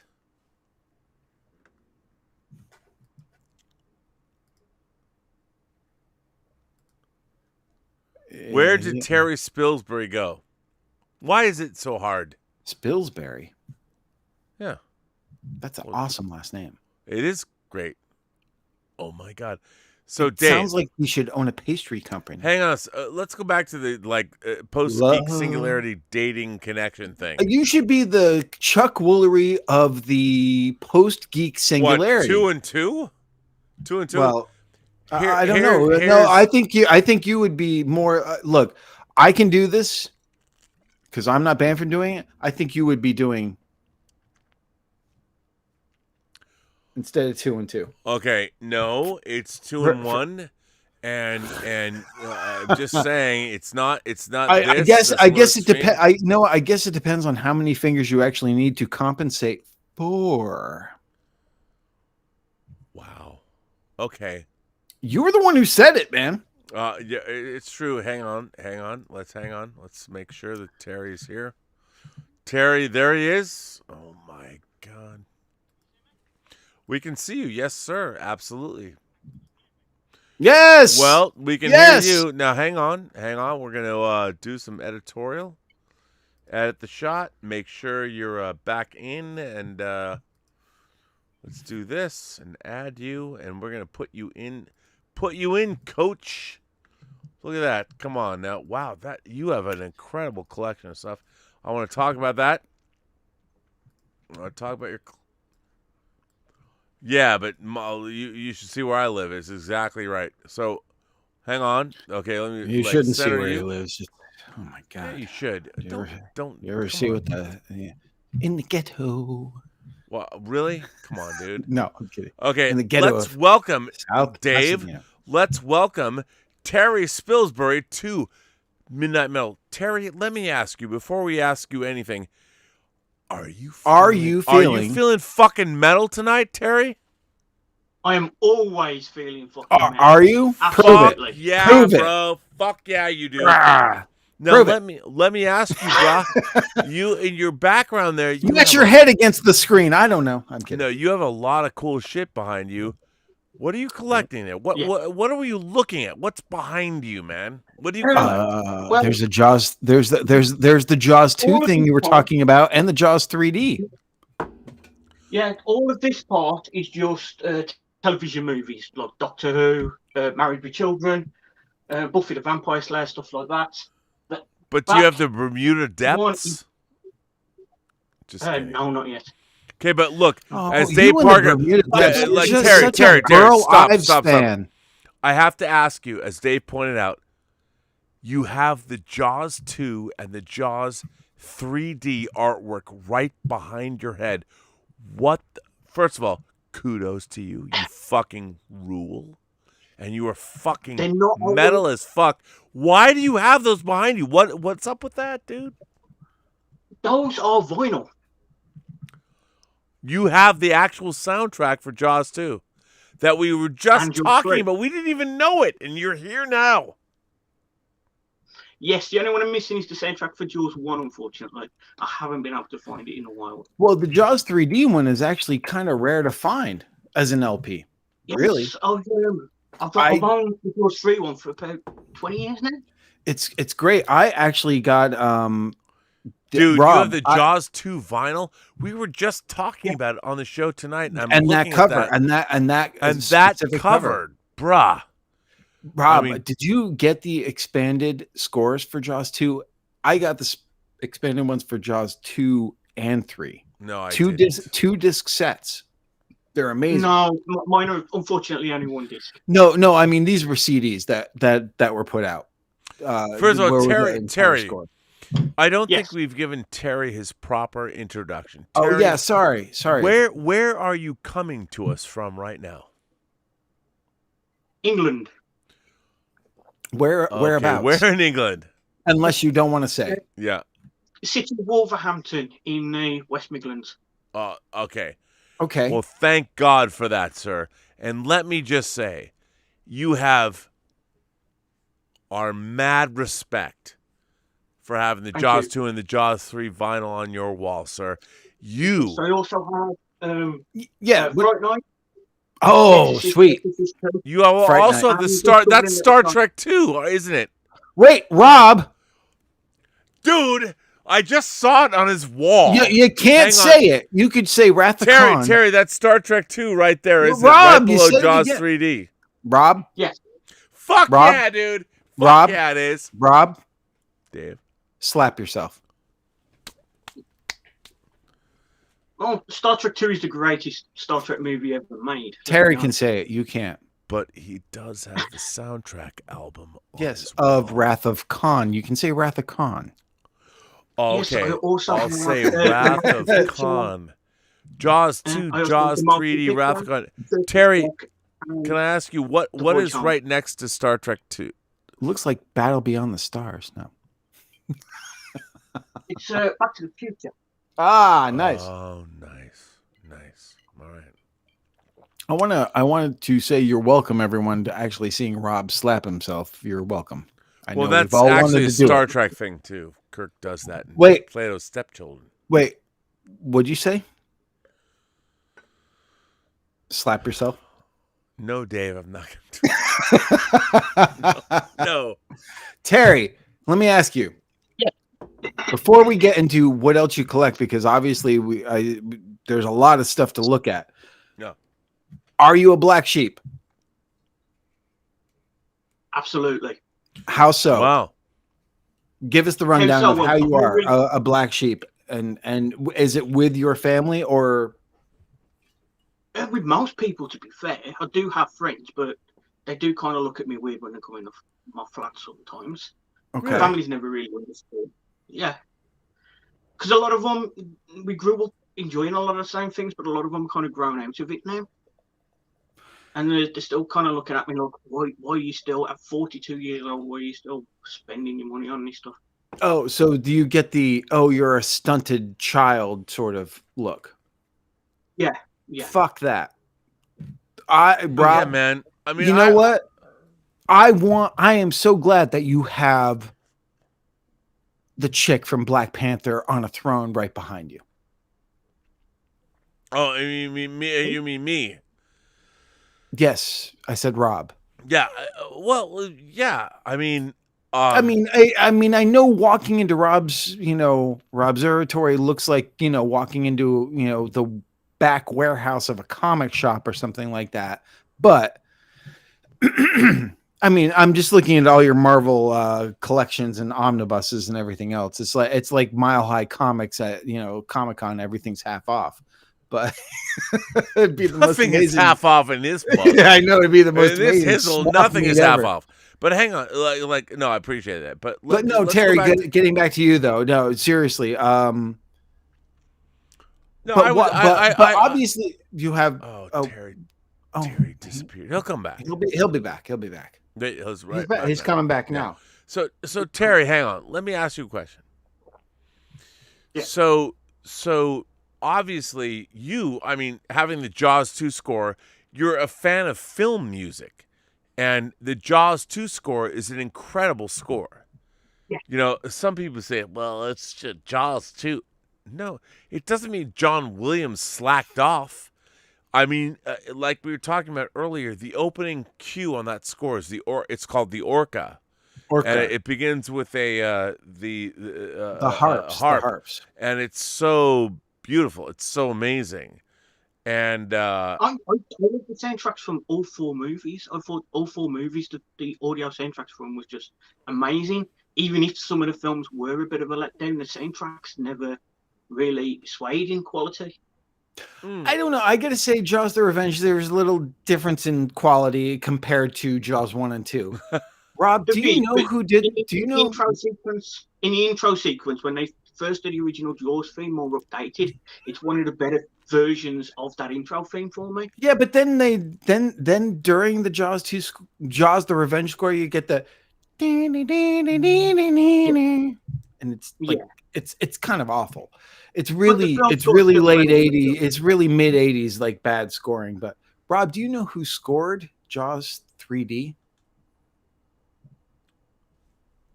no, to be honest, no. Alan Parker. No way. Well, a different one. I don't think it's the same Alan Parker, but it is a composer named Alan Parker. Wow. Well, I know that Michael Small who was my great uncle, Alan Parker. Michael Small did the Jaws: The Revenge score. Yes, I know that. Well, you looked it up just now. I saw you typing. No. I was like, do you know? Do you know Michael Small? Yeah. Because Michael Small has done other things. I was looking up the Jaws 3 score. I don't know the answer to that. Even now. Terry? Who are some? Before we get, I want to know. Before we get into other composers, would you? So unless that's what you listen to, what band? What bands? What music do you like besides? By the way, can I just, Dave? Do you know why I know Michael Small scored Jaws? Because did he do Femme Fatale? No. He scored The Lathe of Heaven, one of my favorite science fiction films ever, from 1980 for PBS. Wow, he's old. Yeah, just I'd throw that out there. Who did The Lathe of Heaven? He did. I mean, he. No. Who made that? Well, the original Lathe of Heaven was it was made for PBS television. It was the first. Yes. So it was directed by two people. God, I don't. That's okay. I didn't mean to give you a hard. But it stars Kevin Conway and Bruce Davidson and Margaret Avery. It's amazing. It's one of my favorite science fiction films of all time. Nice. Yeah. So Terry, back to you. Yes. besides soundtracks, what do you listen to? Mostly metal music. I love Iron Maiden, Of Ozzy course. Osbourne. I listen to 90s music like Korn. Okay. Do you have what is your what's your favorite rock or metal band? Iron Maiden. Iron Maiden. Did you get the new one? No, not yet. It's You're Christmas. missing out. You're missing out. Until we find it with friends. Gents, I have to stop Yes. you guys. I have to say that we just got. I didn't even see this, but Rob's April May bungee jump sent us a tip for $100. What? You know what Dude, that goes? You bro. know that? Well, you know what that goes towards, Rob? My You sideshow, Michael Myers. okay? I can say. Okay, first of all, I don't know. This is a new person. Rob's April May bungee jump. He says, or she says, or they said, who knows? If they're part of the Post-Geek singularity, thank you for being there. But Rob's April May bungee jump sends Guess a you're gonna massive bungee jump. tip in and says, "We'll be waiting for you at the airport. Visited yesterday the GoldenEye Dam, trying to send you the video." Oh, Is that Martino Simoni? I mean, like, I don't. That's even know very what that cryptic. means. So, let me just say, there are certain people on this channel, like Martino Simoni, who I think lives on the Swiss-Italian border, who is donated, very generous to this channel. But he would always say it's him. So I don't know. Rob's April May. would you bungee jump, Rob? Are you now? fucking kidding me? Of course. Now you would. You mean right this second? No, at your age.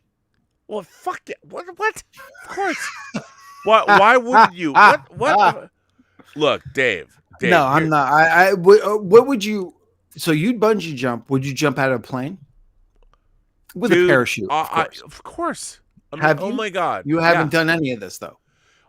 Well, when I was 16, my friend Mike Shirts, that I'm now making videos with, Yeah. his parents okayed him to jump out of a plane.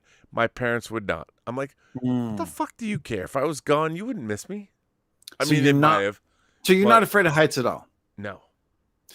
I would not No. bungee jump. I might jump out of a plane with a parachute. Oh no, I would have. Look, if I'd rather jump out of a plane in that thing that was in No Time to Die that turns into like a glider, then turns into a submarine. I'd rather jump out of that. I want to be in the deleted scene from Star Trek Generations. I'd be Kirk orbit diving. Wait. Hold Drop on. me from On orbit. what? What did you say? Generations. God damn it, Rob. I just said Generations, Dave. Son of a bitch. I heard you. Generations, a movie that came out in 1994. Terry, you have to put up with the. You know, you don't have to put up with this. This is not This is not Robservations. This is not his daily show. What's your problem? He's not allowed. I said Generations. He's abusing it. He's abusing it, and he abused it all last night. He basically, he's throwing chum in the water here. Terry. But let's get back to Terry. Let's get back to Let me ask Terry. you. Okay, so you love Maiden. You still got to get the new album. That's cool. But you have a Christmas tree up already. I see. But yeah, can you show us a little more of your collection? What other stuff do you collect besides the soundtracks? Because it looks like you got a lot of awesome stuff there. Yeah, I collect comic books, older comic books. I collect toys. What's your toy of choice? Yeah, what's your jam? Like, what do you love? What is the one franchise? If someone said, Terry, you can only collect one franchise, what would it be? Friday the 13th. One more time. Friday the 13th. Friday the 13th? He said Friday the 13th. Oh my fucking okay. Let's just stop right there. I like Terry. Now I know Dave. I think Dave just came in his I didn't. pants. You'll know when I do, Rob. Jizz in your pants. Dun, dun, dun. My hands are above. Okay, so let's get back to Terry. Okay, We know Rob's Terry. been playing pocket pool this entire fucking night. And we lose Terry. God damn it. What? God damn it. I really want to talk about No. It's your show, Rob. No. Mr. G. Oh, we got someone new. No.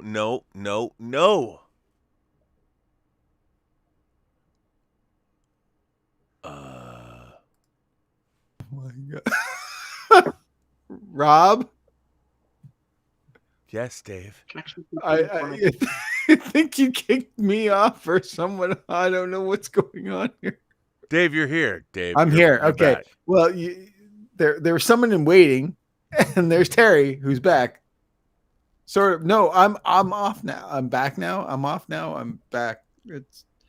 It's chaos, people. It's chaos. So, Terry, let's go back to Friday the 13th. Yeah, let's. What is your favorite Friday the 13th film? Friday the 13th, part 7. 7. Wow. 7. Is that because Jason looks the coolest in that one, or you think it's a good movie? Absolutely. Yeah, Well, because it's an the average movie's Friday. shit. The movie is shit. But he looks really Dave, way to shame our guest. No, I'm saying No, my opinion. I That's agree not with that. shaming. He can go. He can. Terry can go. Why do you Rob, wait? stop. Let's have Terry say what he wants to say about the movie. I will agree that he chipped to a certain degree, but I don't think that's down to the director. It's down to the producer. Plus, Jason's got the most unique look for the entire franchise in that movie. Even though it got cut up to crap, it does still have some decent kills in it. Yep. And as for the rest of the cast, bad acting is it goes hand in hand with the Friday the 13th franchise.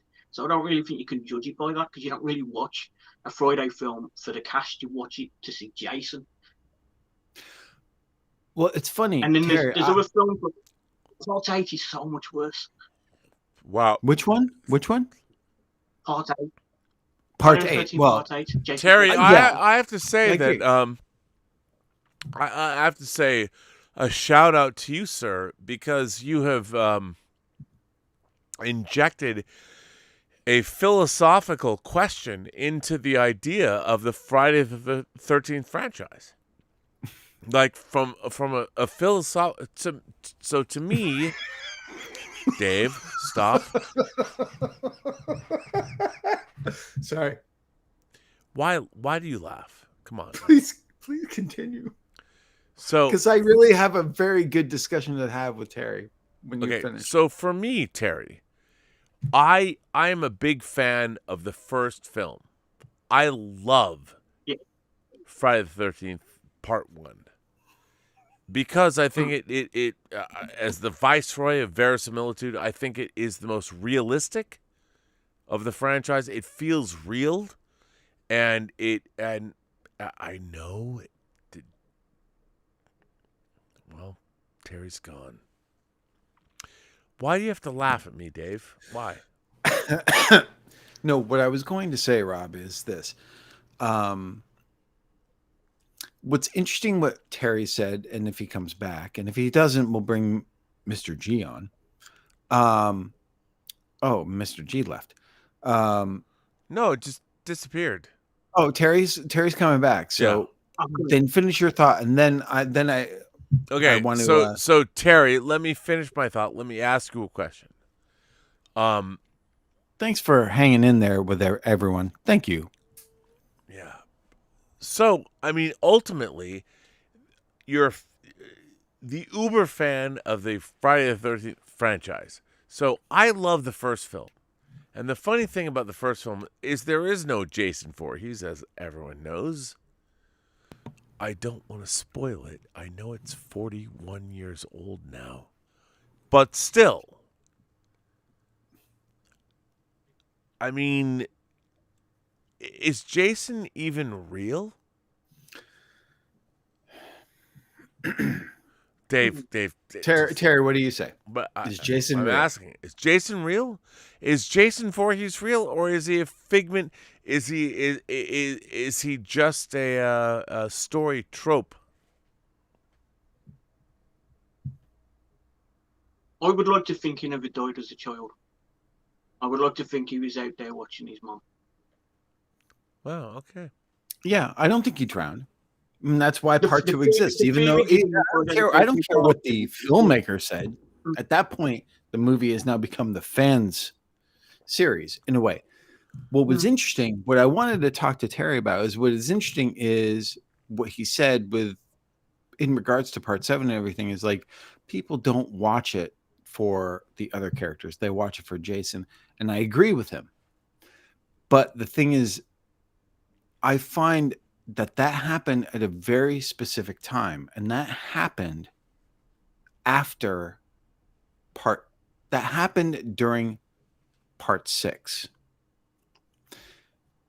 I think it happened before part 6. No, Friday the 13th. My feeling is Friday the 13th, 1 through 4.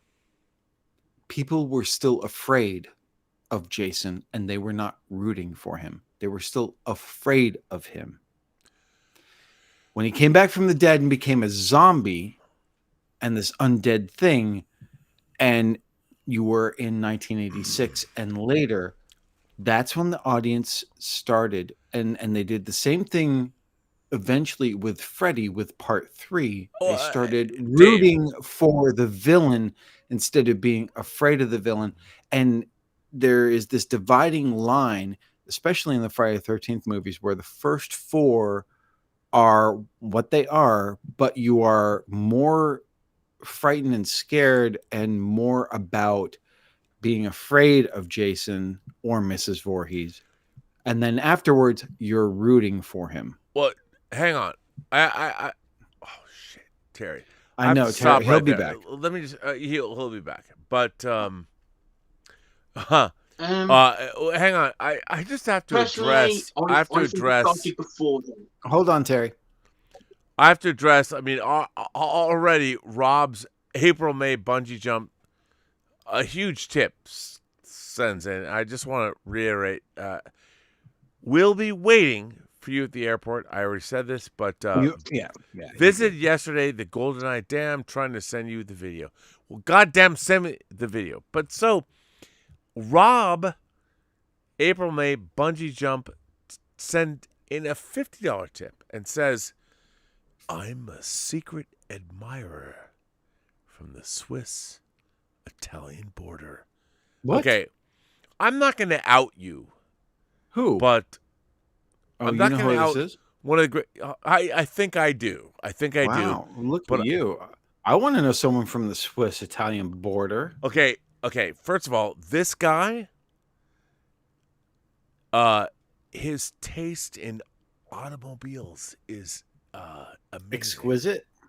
It's pretty exquisite. I don't want to out him if it's somebody I think. He's been a very big fan of the channel. Like, thank you. And let me just tell you, when I come, Dave, you and I should go to where he is. I would look. I'm ready to move to Switzerland. What are you talking about? Trying to get me to go to the Swiss-Italian border, dude? Come on. Look, my dream is the entirety of YouTube is if I made the kind of money that all the people I stream with make. Yeah, if you made a small channel. If you this made is a small channel, but one day, I mean, if I made the kind of money that my friends made, we would travel. I would like pay, and we would go, and we would do cool shit. You'd get paid and laid. No, Dave. We would go get paid and spend the money to travel. Oh, that's so wholesome. This is Midnight Metal, Rob. Okay, dude. Fuck yeah, dude. We'd fucking get laid like paid and those laid. fucking European girls. My God. No. Okay. You know what's really metal? What's really metal is traversing the world and No, it bringing is. our It is, brand, and our brand of fun and wonder. and Terry is just like tolerating this right now. So let's get back, Terry. But I'm curious because Rob, we're getting back to Friday the 13th for a minute because this is a subject that I'm interested in. Do you think my theory is bullshit or not? Bullshit or not? If you don't get that reference, I don't know if we can be friends. Maybe we can. Terry, he's back. He disappeared. Oh, he's coming back. He's coming back, guys. So Terry, what do you think? I mean, I think possibly, but I'd say there's evidence to say that it is bullshit because when you look at Friday the 13th Part 5 when it came out, the biggest problem with that film that people had was that there was no Jason. Wait. So I would say no. See, that's the thing. You brought up Part 5. Part 1.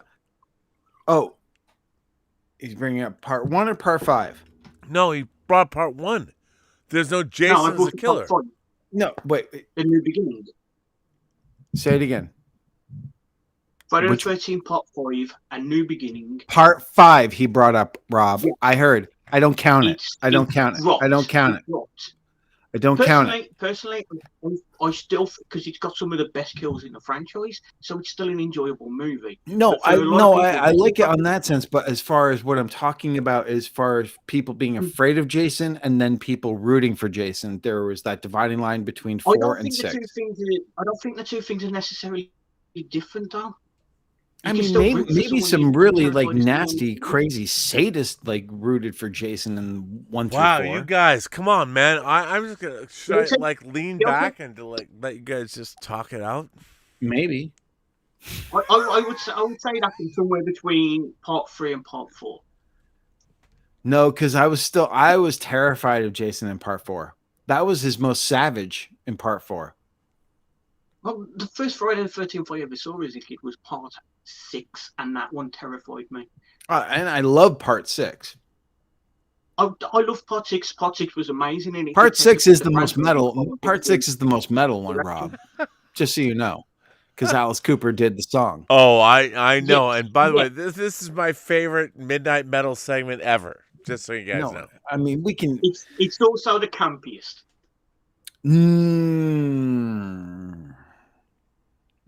No, I would say not campy. I would say ahead of its time, self-aware, like Scream was.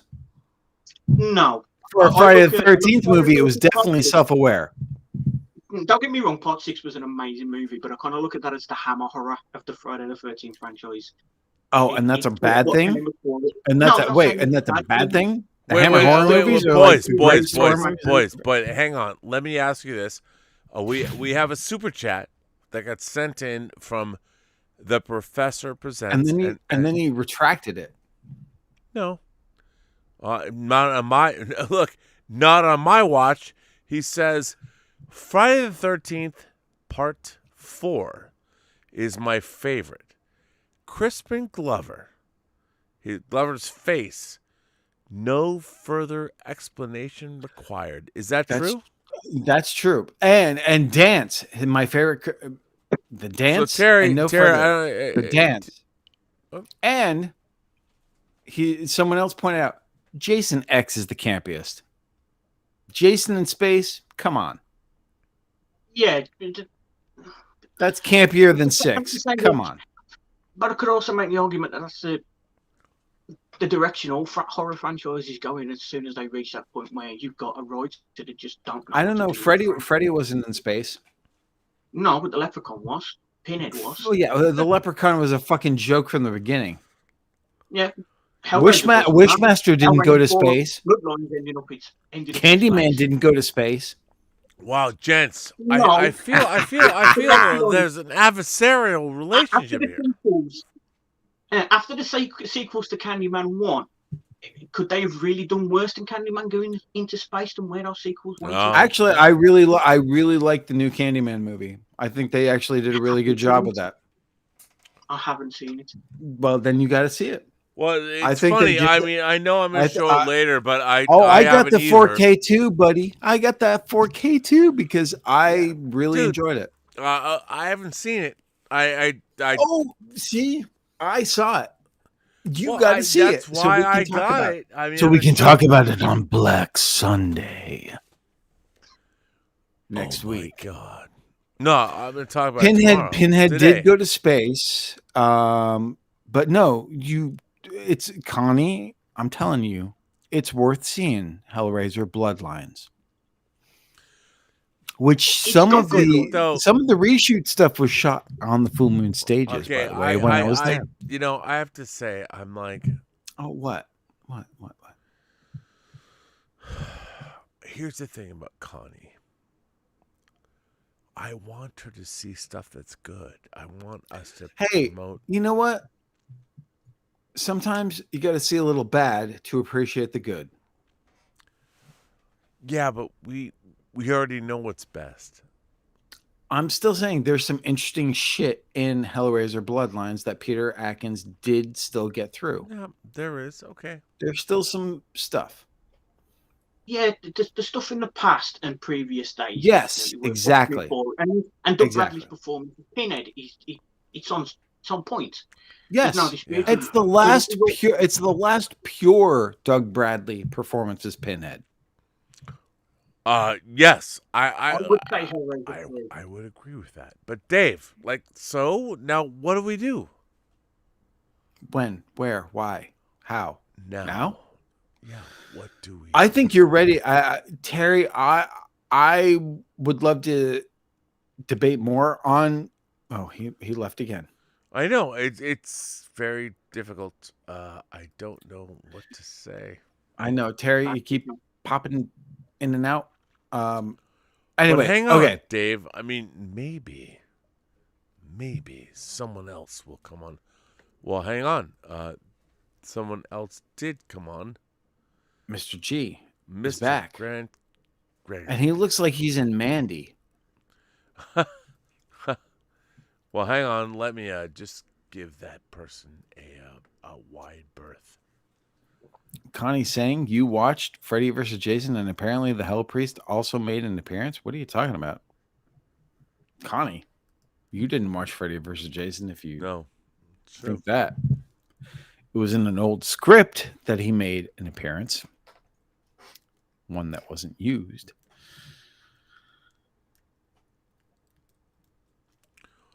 I just want to say I love debating with Terry about Friday the 13th. That was very fun. It was good. And Terry was a delight.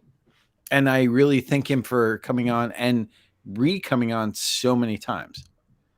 The professor would love to be on Black Sunday and talk about some great horror with Mr. Parker.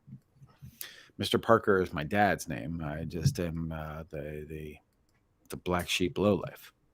Oh, almost. Sorry, Connie. You said almost. In a world. Are we bringing on our next victim? Yes, we are. We already have them in the chat. Mr. Grant Gregory. Hang on. Hello. I'm making sure. Just give me a moment. So. Oh, that's interesting. Someone says, in the world of Steve Miner films, Richard Ganther says, in the world of Steve Miner films, Friday the 13th, Part 2, 3, and then House. Interesting. I don't know. I think House is a more accomplished movie.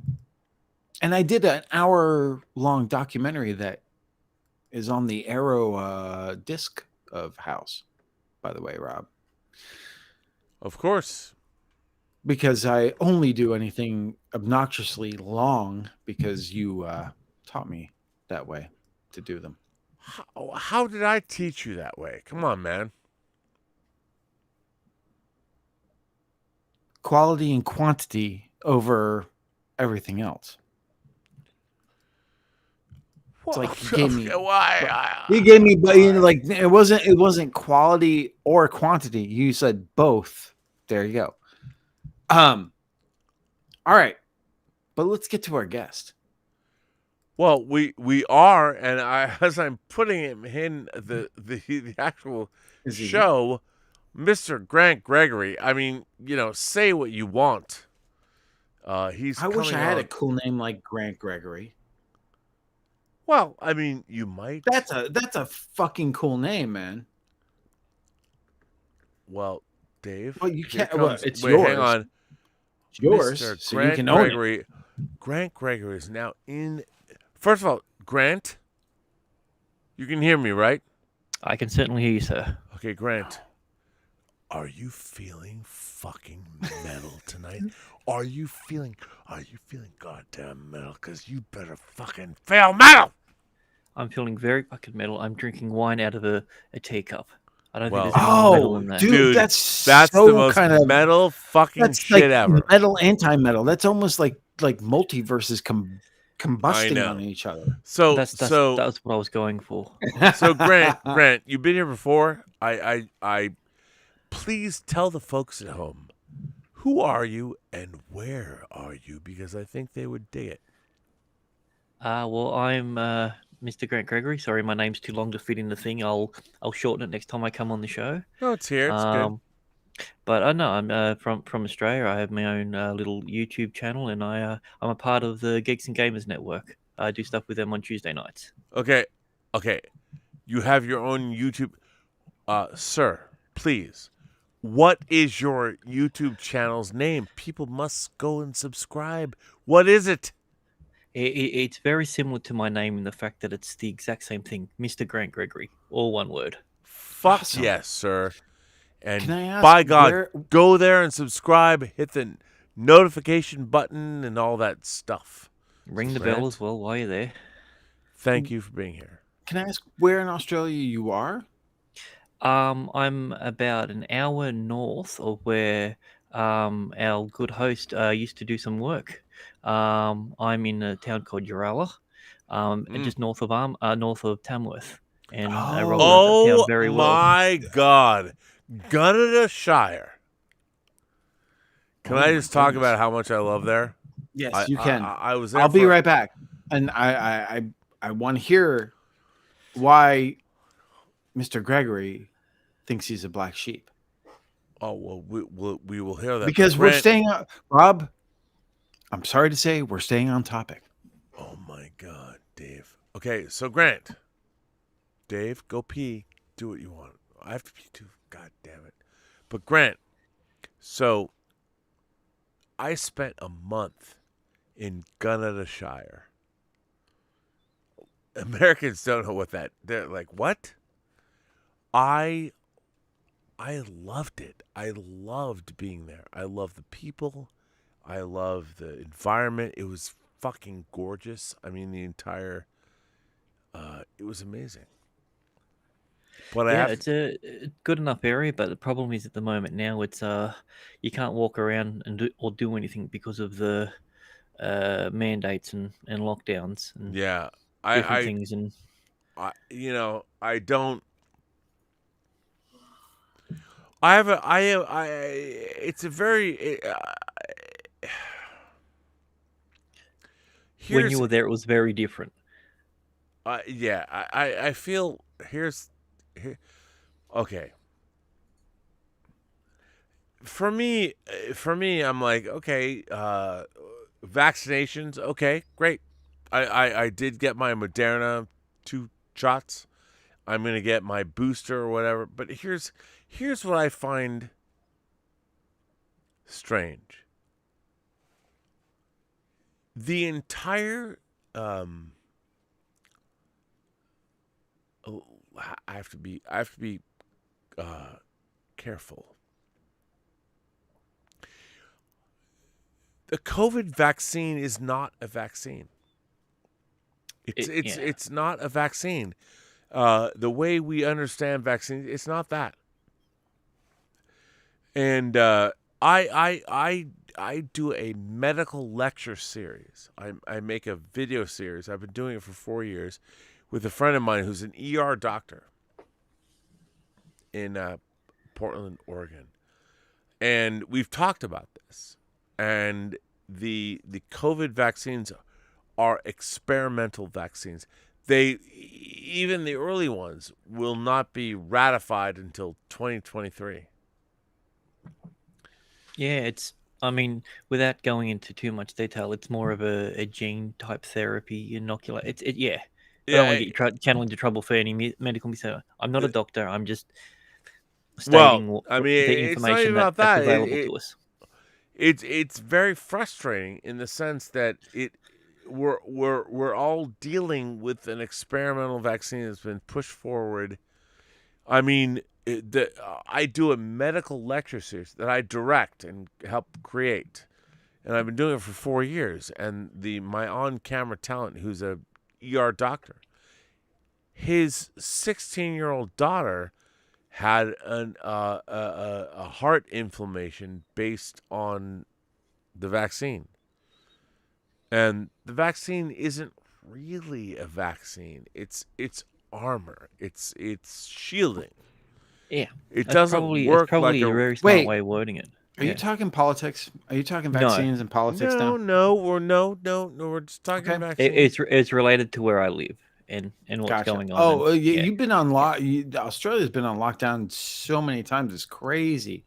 I keep track of a band that I know who hasn't been able to tour, and they keep announcing shows, and then they keep going back into like lockdown. Is that correct? Yeah, it depends on where they are in the country, but yeah, They're more especially in Melbourne. Yeah, Melbourne. Yeah, that's fair enough. I mean, they had thousands and thousands of people out there doing different protests and different things today. They just all the different protests just combined into one. It was They're doing it here too. It was quite a sight to see, especially for I mean, for people who are relatively chill. It was good to see, you know. Well, I mean, the whole thing about I lived in Australia for a year. I loved it. I love the people. I love the whole vibe. I'd never heard cold chisel before. I love that too. But we're in a very weird place. It's bizarre, and why we have COVID cases going up around the world and all that. I'm like, at the end of the day, I'm like, I hate to say I feel this way, and it's my feeling is like, fuck it. The people that survive. The people that don't. That's life. I mean, and that's the same with anything, whether it's the undesignated virus from unknown origins, or whether it's the flu or tuberculosis or anything. It's sad, but I mean, it is what it is. We can't do anything about it. We just got to find a way of moving on with our lives and finding the little joys in what we can. Yeah, but your entire country's in lockdown. That sucks. I mean, I think that's kind of ridiculous. It's and a very weird time. Yeah, sure. If you look at people who and how they die, and the people that are dying of COVID are people that are large, obese. It's not as been couched like. Well, here's this is a real thing. Here's the thing. It's a discussion for another time. It's not. Probably. It's not really metal. It's not. It's not. And I don't mean to cut you No, off, true. Rob. No. Rob, hold on, Rob. Right. I don't mean it to. It is decidedly unmetal. You're right. I don't mean like I've had this. Dave, it's not fucking. I know. metal. I've had this conversation with so many people, and the thing is, Rob, I hang out with people who are not vaccinated often.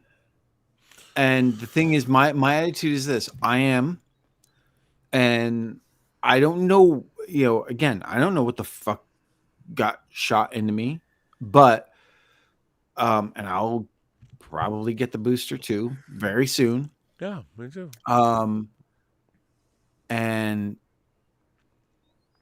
But I respect other people's choices, and the thing is, so I'm vaccinated, so I'm not worrying about.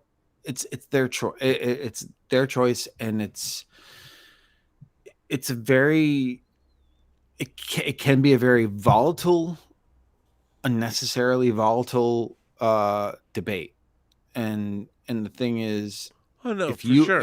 if you are vaccinated and they aren't, then it's like fine, then they're more at risk than you are, and that's their choice, and whatever it is. And I just got to respect people's feelings about this thing, but I'm not going to say I'm not. And the thing is, I've known a bunch of people who are like, I'm not hanging out with those people, and now they're like scarlet lettered, and it's kind of crazy. It's like, And I think that's the problem. I think it's beyond all that, and we could talk about it for hours. And I get that. exactly. I mean, It's like, if you it's want to go such back a to the big. black sheep topic, I'm more than happy to do it. I kind of felt like I derailed the stream a little bit, and it No, wasn't my intention. It was not just at No, all. an no, offhanded comment. So No, look, but I'm more fascinated with what are your black sheep moments? Well, one, before you talk about what are you into? Because I like, Rob may have talked to you before, but I haven't. So what are your fandom sort of things that you're passionate about, that you're really into? I'm a comic book. I used to be known as the comic book lad because I loved comic books, but I was very naive and everything about it, so I was still learning.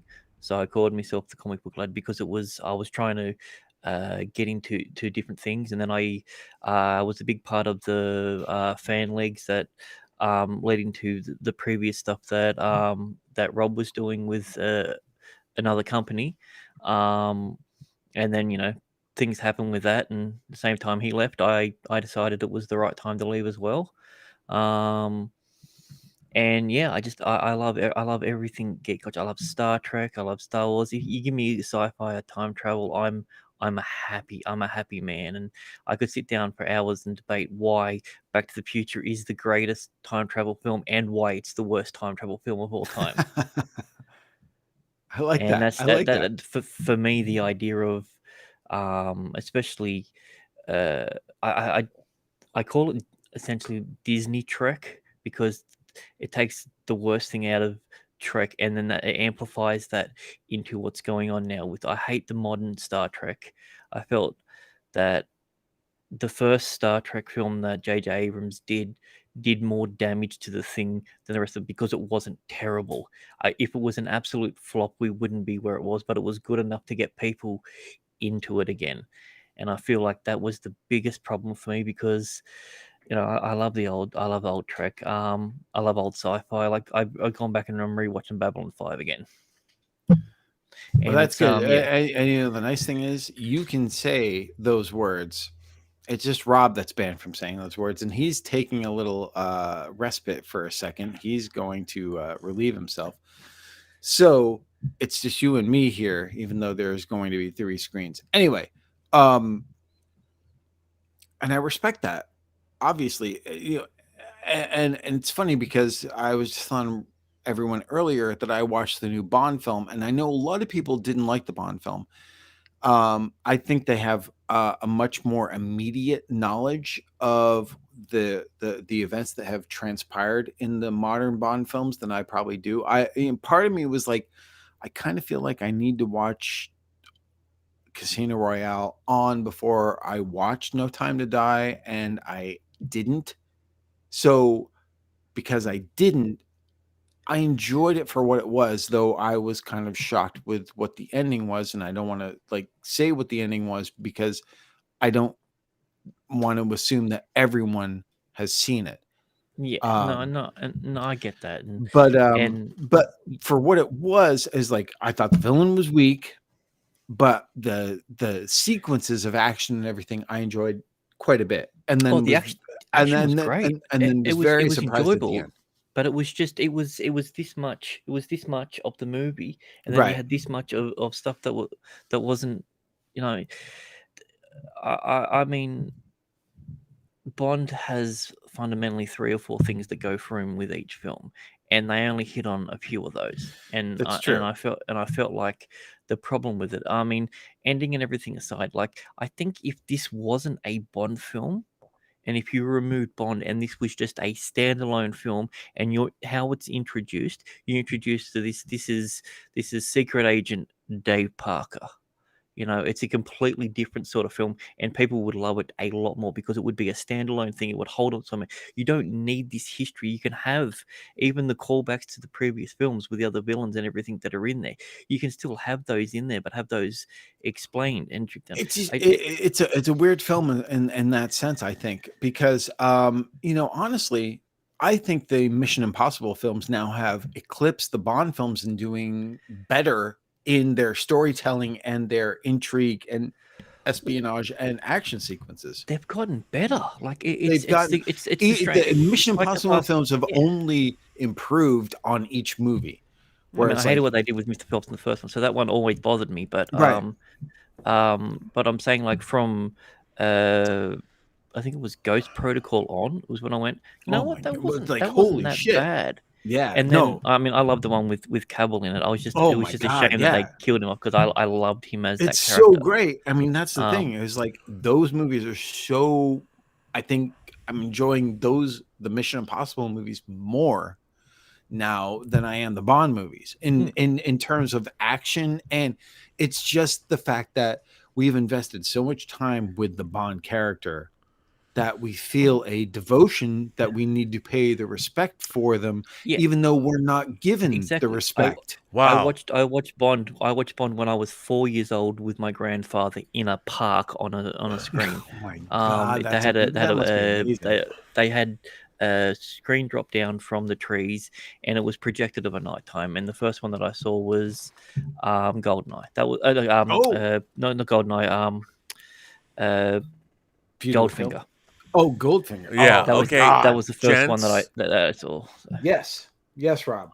Gents, we've had super chats and tips come in, and I need to hear your takes on this. Okay. After Rob April May bungee jump tip a $50 tip, and yes, said, that was the last one we talked about. Yeah. So the next one is the Professor Presents sends in a super chat and says, Friday the 13th.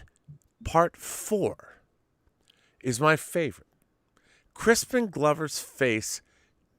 Dance. No, he said dance. Explanation required. He said dance. He said it's dance, not face. It's dance. No, he said Crispin Glover's face. No, Crispin Glover's dance. Look at it again. No, Dave. It says. I saw it. It says dance. No, it doesn't. It says Crispin Glover's face. That makes no sense. That makes no sense. He's talking about the dance. Explanation required. Oh no, hang on, Dave. Hang on. You might be right because there's a second. Yes. Second one. Oh yeah, he corrected himself. The Professor presents and says, "Friday the 13th, Part 4 is my favorite Crispin Glover's dance." Yes. No further explanation required. Now hang on. He goes on further. The Professor Presents sends another super chat and says, I would love to be on, quote, Black Sunday and talk about some great horror with Mr. Parker. Oh. Well, Dave, you're not bound to this channel. You can go talk horror with other people. I would advise against it because you're fucking awesome, and I don't want to Rob, lose you. I already told you. I've signed. Dave, come Rob, on. we have verbally signed a contract. I'm exclusive to you. Really?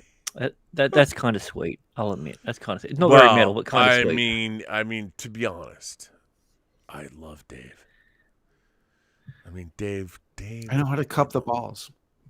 That's why he loves me. He actually does, and you got to warm the hands. Everyone knows he's a kind of but I'm telling you, you want him a little cold, just to give him a little start, little jump, little. Ooh. Oh, that's just cool. Yeah, but I'm willing to grasp his manhood in my mouth and make sure I try hard.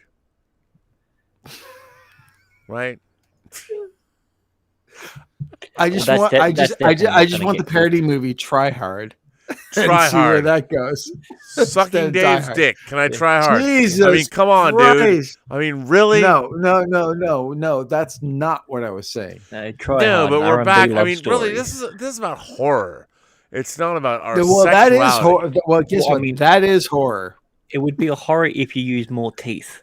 God damn, no You're one wants right. to see And that. I That don't. is I pure think horror. I bring my finesse game. I don't use teeth. Well, then it's not a horror. I know. I mean, I think Yeah. I'm pretty good. You know, give the No, reach around. no. Guys, really. Okay, really, you want to talk about it? Let's talk about Let's talk about. Terry Spilsbury, who's not here anymore. Wait, again? Are you reading the same one again? No, I am not, Dave. Are you sure? Yeah. This is the What's it say? £5 one. Well, Terry says, "You have my apologies. I was streaming on my mobile because my Speak working on my PC and my internet connection just went dead." All good, man. Don't worry about it. It's all good. Now, Mr. K sends in a super chat and says, "This is why I got a ban from Campia's chat." Oh. He asked you and Aaron about theaters mandating vaccinations. Aaron said it's our duty to protect others. I chatted, it doesn't prevent transmission, and I got banned, and I'm vaxxed. Well, okay. I agree with him. And I don't I agree with do Aaron. too. I don't agree with Aaron. It's our duty. It's like, no. Okay. It's a choice. Okay. So let me so for those of you who don't know, I produce and direct a medical lecture series called Crisis Management Tactical Casualty Care. And Don't say the person who created it is my childhood friend, Mike Schertz. He is a former Green Beret, and now he is an ER doctor in Canada. In Oregon. Oregon. And so, why did I say Canada? So here's the thing. Because it's close. And I asked him, his daughter was vaccinated and had pericardium or whatever, her heart enlarged. Okay, so she had. So here's the effects, thing. Yeah. The vaccinations are still experimental. Doesn't matter. And the fact that tens of millions, hundreds of millions of people have. But Rob, I know you're answering a question, but let's not delve into too much. I'm not. No, the FDA. Bottom line is, I think the thing is this: whichever vax you get, you don't know how it's going to affect anyone. It's just like It's brand new. Just like the virus, the virus itself seems to affect individuals differently from other people. Look, yes, but here's my whole thing. I mean, here's what I find upsetting is that this vaccine and the whole all of it, there is a process in place to deal with that in terms of the American government. And those vaccines, it was all 2023. And right now they have expedited the process or whatever. And the bottom line is there's been a lot of misinformation. Yeah. And the thing is, if they had actually promoted, look, if you actually would take care of yourself, if you would actually eat healthy and exercise and do things, potentially the majority of people would be less susceptible to the no, that is things. The fact of the matter is they're promoting trying to get a vaccine instead of actually taking care of yourself is always a weird thing. Is instead of being healthy. Does that mean I can't drink and talk on the show anymore, Dave? No, it doesn't. God damn it, because that would suck. No, I mean, but that's the problem is this. There's been so much disinformation. There's been so much thrown at everyone around the world that you don't know which way to think. You don't know who to trust anymore. As far as here is No, information. I agree with you. I mean, And the fact is, that's a huge fucking problem. no, I agree. What I find frustrating is that this virus, the vaccine, it isn't even really a vaccine the It's way not we. because it doesn't have the actual virus Yeah. in it No, like the flu shot does. No, and it can't stop you from getting the disease. So, despite all of that, at the end of the day, I mean, don't you want to be armored up, get a little armor against that disease? And by the way, if not, then let people die. I don't care. Let them go. Everyone has their own armor, and your armor is not going to be strong as someone else's, whether they've taken it or not. And oh my Exactly. god, dude, you said it the best. Everyone has their own armor. Yeah, Absolutely. and that's it. That's exactly what I believe. I mean, here's the facts. Everyone knows. Get well, I mean, vaccination. it's not like it's a new subject. This is we're 2 years now deep into it, where it's basically on the news on all stations every single night, every single day. It's not about information anymore. It's about No. choice. You're absolutely right. So we should just move on. Yeah. So how about that local sports team and their achievements and or failures? Yeah. But okay, In a world, sir, are you? So you say you're a black? Do you say you're a black sheep or not a black sheep? I don't know if I say I'm a black sheep, but I've heard that term used to describe me in other I mean, they made a circumstances. great Australian movie called Black Sheep. Well, actually, that was New Zealand. That was New but Zealand. yeah. That was New Zealand. Sorry. Yeah. and by the way, they're not interchangeable, Dave. I Australia know. and New Zealand are very different. Oh boy, do I know? I'm just I giving you apologize. shit. I know you know. I'm just giving you. No, I I know, do, I Dave. apologize. I understand that. You as a Mexican man, I understand that. So Oh don't worry. my god! I Touche, wish I was. sir. I wish I was. God, Touche. to be a Latin man. God damn. Oh, so your name's not Dave El Parker? I wish. I've been saying it wrong all these years. There is no wrong answer. Just say it the way you There's want. only Zool. I want to hear it. There is no wrong answer. Only Zool. No. Anyway, In the world. It's all good, Dave. Yeah, it is all good. But Okay, what do you? What? But the real so question, you're asking about black sheeps. I would say, yeah, it's like so you haven't had. Grant, you haven't had any of that ever, where like people are like, "Oh, you like that? Oh, what's wrong with you?" or anything, any of that sort of backlash ever? Oh, yeah. I mean, constantly, but it's not something I've Okay. ever let it bother me about, and to the point where if someone says, "Oh, you're a part of this group or that group or that," it doesn't bother me. I don't care. Well, how do you deal with that though? That's an interesting thing that we haven't hit on. How do you deal with that if someone goes, "Oh, you fucking like that? What's wrong with you?" The way that I look at it, if someone like that would say something to me that would give me a compliment, would I believe it? And if I don't believe it, then I wouldn't. Why would I believe an insult? You know, if this person turned around and says to me like, "Oh, I think you're doing really great," and someone who I have nothing to do with, and